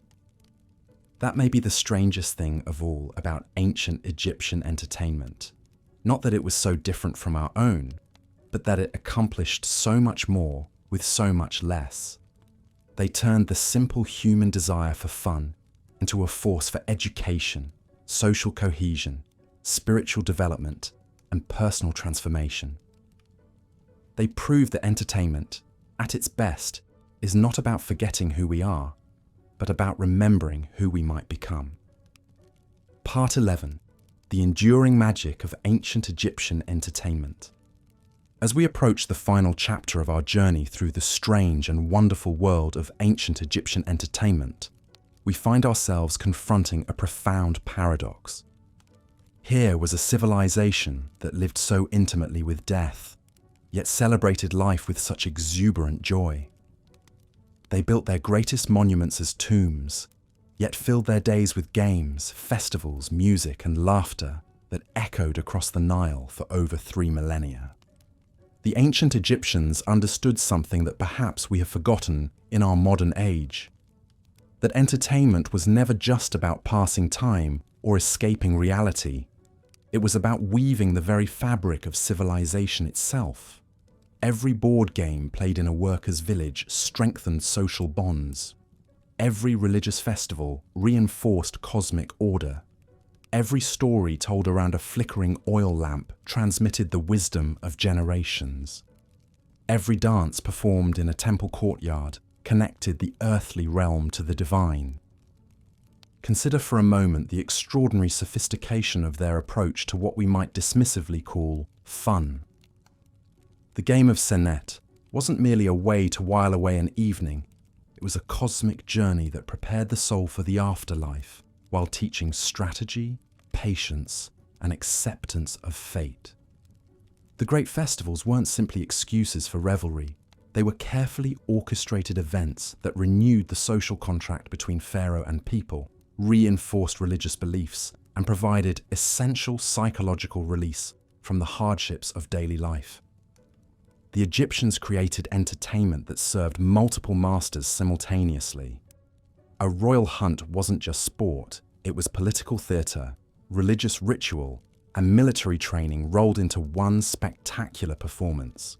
A storytelling session wasn't just idle chatter, it was education, moral instruction, and community bonding wrapped in the irresistible package of narrative. A musical performance wasn't just aesthetic pleasure, it was spiritual communion, emotional catharsis, and cultural preservation harmonized into something transcendent. What strikes us most forcefully as we survey this vast landscape of ancient entertainment is how deliberately and thoughtfully it was constructed. Nothing was left to chance. Every game had rules that reflected cosmic principles. Every festival followed calendars that aligned with celestial movements. Every story carried moral lessons that reinforced social values. Every song preserved historical memories or religious truths. The Egyptians didn't stumble into their entertainment culture. They architected it with the same precision they brought to their pyramids and temples. This systematic approach created something remarkable, a civilization where entertainment wasn't separate from the serious business of life, but integral to it. The boundary between sacred and secular, between work and play, between education and amusement was fluid and permeable. A pharaoh's coronation was simultaneously a religious ceremony, a political statement, and a spectacular entertainment. A funeral was at once a solemn ritual, a celebration of life, and an elaborate performance that could last for months. The technological innovations they developed in service of entertainment were staggering. They created some of the world's first board games with complex rules and beautiful craftsmanship. They developed musical instruments of remarkable sophistication and variety. They pioneered theatrical techniques that wouldn't be seen again until classical Greece. They invented cosmetics, perfumes, and decorative arts that turned personal adornment into high art. They created architectural spaces specifically designed for entertainment, from intimate garden pavilions to massive festival courtyards that could accommodate thousands. But perhaps most importantly, they understood that entertainment was a fundamental human need that couldn't be suppressed or ignored. Rather than viewing it as frivolous distraction from more important matters, they recognized it as essential fuel for the human spirit. They saw that people who played together, celebrated together, and shared stories together formed stronger communities. They understood that laughter and joy weren't luxuries to be rationed, but necessities to be cultivated. This wisdom seems almost revolutionary when viewed from our contemporary perspective, where entertainment is often dismissed as trivial or criticized as escapist. The Egyptians would have found such attitudes baffling. For them, entertainment wasn't escape from life. It was engagement with life at its deepest level. It was how they processed the mysteries of existence, transmitted their values, and created meaning from the raw materials of human experience. The legacy of their approach resonates through history in ways both obvious and subtle. The Olympic Games that still captivate billions today echo the competitive festivals that drew crowds to ancient Memphis and Thebes. The board games that families gather around during holidays trace their lineage back to the gaming boards found in Egyptian tombs. The stories we tell our children before bed carry forward the tradition of narrative entertainment that flourished along the Nile thousands of years ago. Even our modern understanding of celebrity and spectacle owes something to the Egyptians, who elevated their pharaohs to divine status and created elaborate public performances around their every appearance. The concept of themed entertainment, where immersive experiences transport participants to other worlds, has its roots in the Egyptian festivals that transformed entire cities into stages for mythological dramas. But the Egyptian approach to entertainment also contained darker currents that we cannot ignore. The same civilization that created beautiful music and poetry also found amusement in gladiatorial combat and public executions. The same people who played gentle board games also enjoyed brutal animal hunts and warfare. The same culture that celebrated life also practiced human sacrifice and elaborate rituals of death. This complexity reminds us that entertainment has always been a double-edged sword, capable of both elevating and degrading the human spirit. The Egyptians themselves seemed aware of this duality. Their art and literature contain numerous warnings about excess and moral corruption. They understood that entertainment could become addiction, that pleasure could become vice, that spectacle could become cruelty. Their religious and philosophical traditions emphasize balance and moderation, seeking to harness the power of entertainment while avoiding its pitfalls. As we stand at the end of our exploration, we're left with profound questions about our own relationship with entertainment. In an age of digital distractions and virtual realities, what can we learn from a civilization that viewed entertainment as sacred duty? In a time when we often consume entertainment passively and individually, what wisdom might we glean from people who created it actively and communally? In an era when entertainment is often separated from meaning and purpose, how might we recapture the Egyptian integration of fun and significance? The ancient Egyptians offer us a vision of entertainment as something more than mere diversion. They show us how play can be profound, how spectacle can be spiritual, how fun can be fundamental to human flourishing. They remind us that the things we do for joy and pleasure aren't separate from the serious business of building civilization. They are essential to it. Their legacy challenges us to think more deeply about the role of entertainment in our own lives and societies. It invites us to consider whether our modern entertainment culture truly serves human needs or merely exploits them. It encourages us to ask whether we're creating forms of fun that strengthen communities and transmit wisdom, or simply consuming products that isolate us and diminish us. The strange things the ancient Egyptians did for fun weren't really so strange after all. They were profound expressions of human creativity, ingenuity, and social intelligence. They were attempts to make sense of existence, to find joy in difficulty, to create bonds that transcended individual mortality. They were, in short, deeply human responses to the eternal challenge of how to live meaningfully in an uncertain world. And in that sense, perhaps we are not so different from those ancient people dancing in temple courtyards, playing games by lamplight, and telling stories under desert stars. We too seek meaning in our entertainment. We too use play to process reality. We too gather together in search of shared joy and common purpose. The forms may have changed, but the fundamental human needs that drive us to seek fun and meaning remain remarkably constant across the millennia. the ancient Egyptians understood something that we would do well to remember. That entertainment isn't the opposite of serious life. It's one of the ways serious life gets lived. It's how we learn, how we bond, how we heal, how we hope.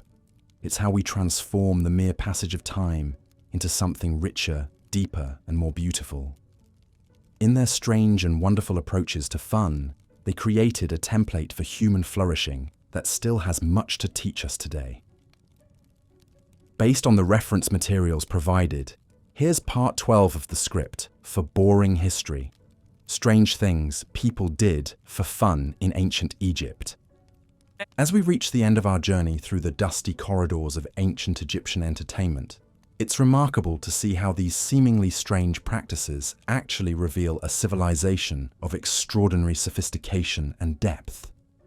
What might appear bizarre to our modern eyes was, in fact, a carefully orchestrated system of activities that served multiple vital functions in Egyptian society. The games they played, from the strategic complexities of Senet to the physical challenges of their athletic competitions, weren't merely diversions. They were training grounds for the mind and body, preparing individuals for the challenges of both earthly life and the perilous journey through the afterlife. When an Egyptian nobleman spent hours contemplating his next move in a game of Senet, he was simultaneously engaging in strategic thinking, religious contemplation, and social bonding. Their festivals and celebrations, with their elaborate pageantry and community participation, created powerful shared experiences that reinforced cultural identity and religious beliefs. The Opet Festival wasn't just a party, it was a massive communal affirmation of divine order and social cohesion. These events brought together people from all walks of life, from the highest priest to the humblest farmer, creating bonds that strengthened the entire civilization. Even their most unsettling practices, the human sacrifices and violent spectacles that seem so alien to us today, served specific cultural functions. They reinforced power structures, provided outlets for aggression, and created dramatic demonstrations of divine authority that helped maintain social order in a complex society. Perhaps most fascinating is how the Egyptians seamlessly blended the sacred and the profane in their entertainment.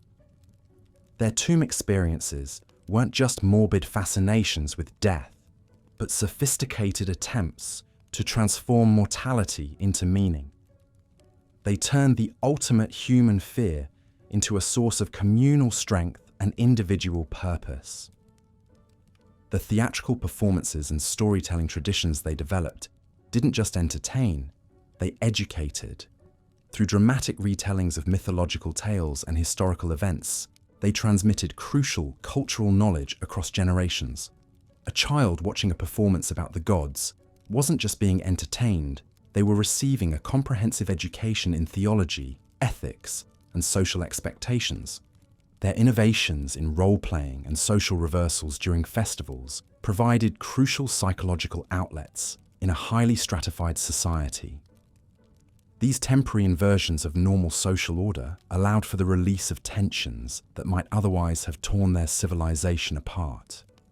Even the darkest aspects of their entertainment culture served this function, providing controlled spaces for the expression of violence and aggression.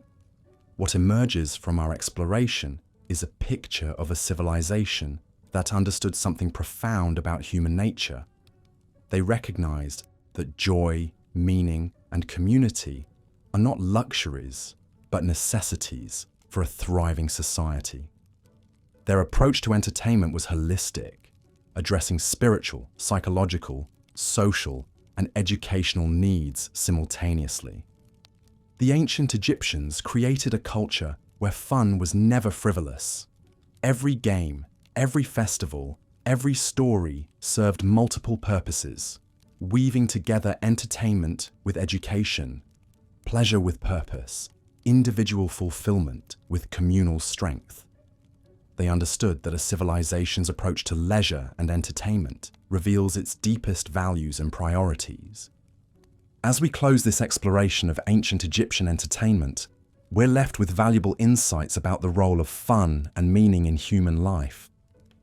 Their legacy reminds us that entertainment at its best doesn't just distract us from life's challenges, but helps us build the resilience, community connections, and sense of purpose we need to face those challenges together.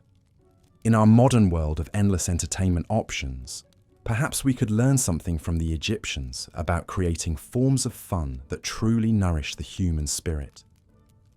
The strange things ancient Egyptians did for fun weren't so strange after all.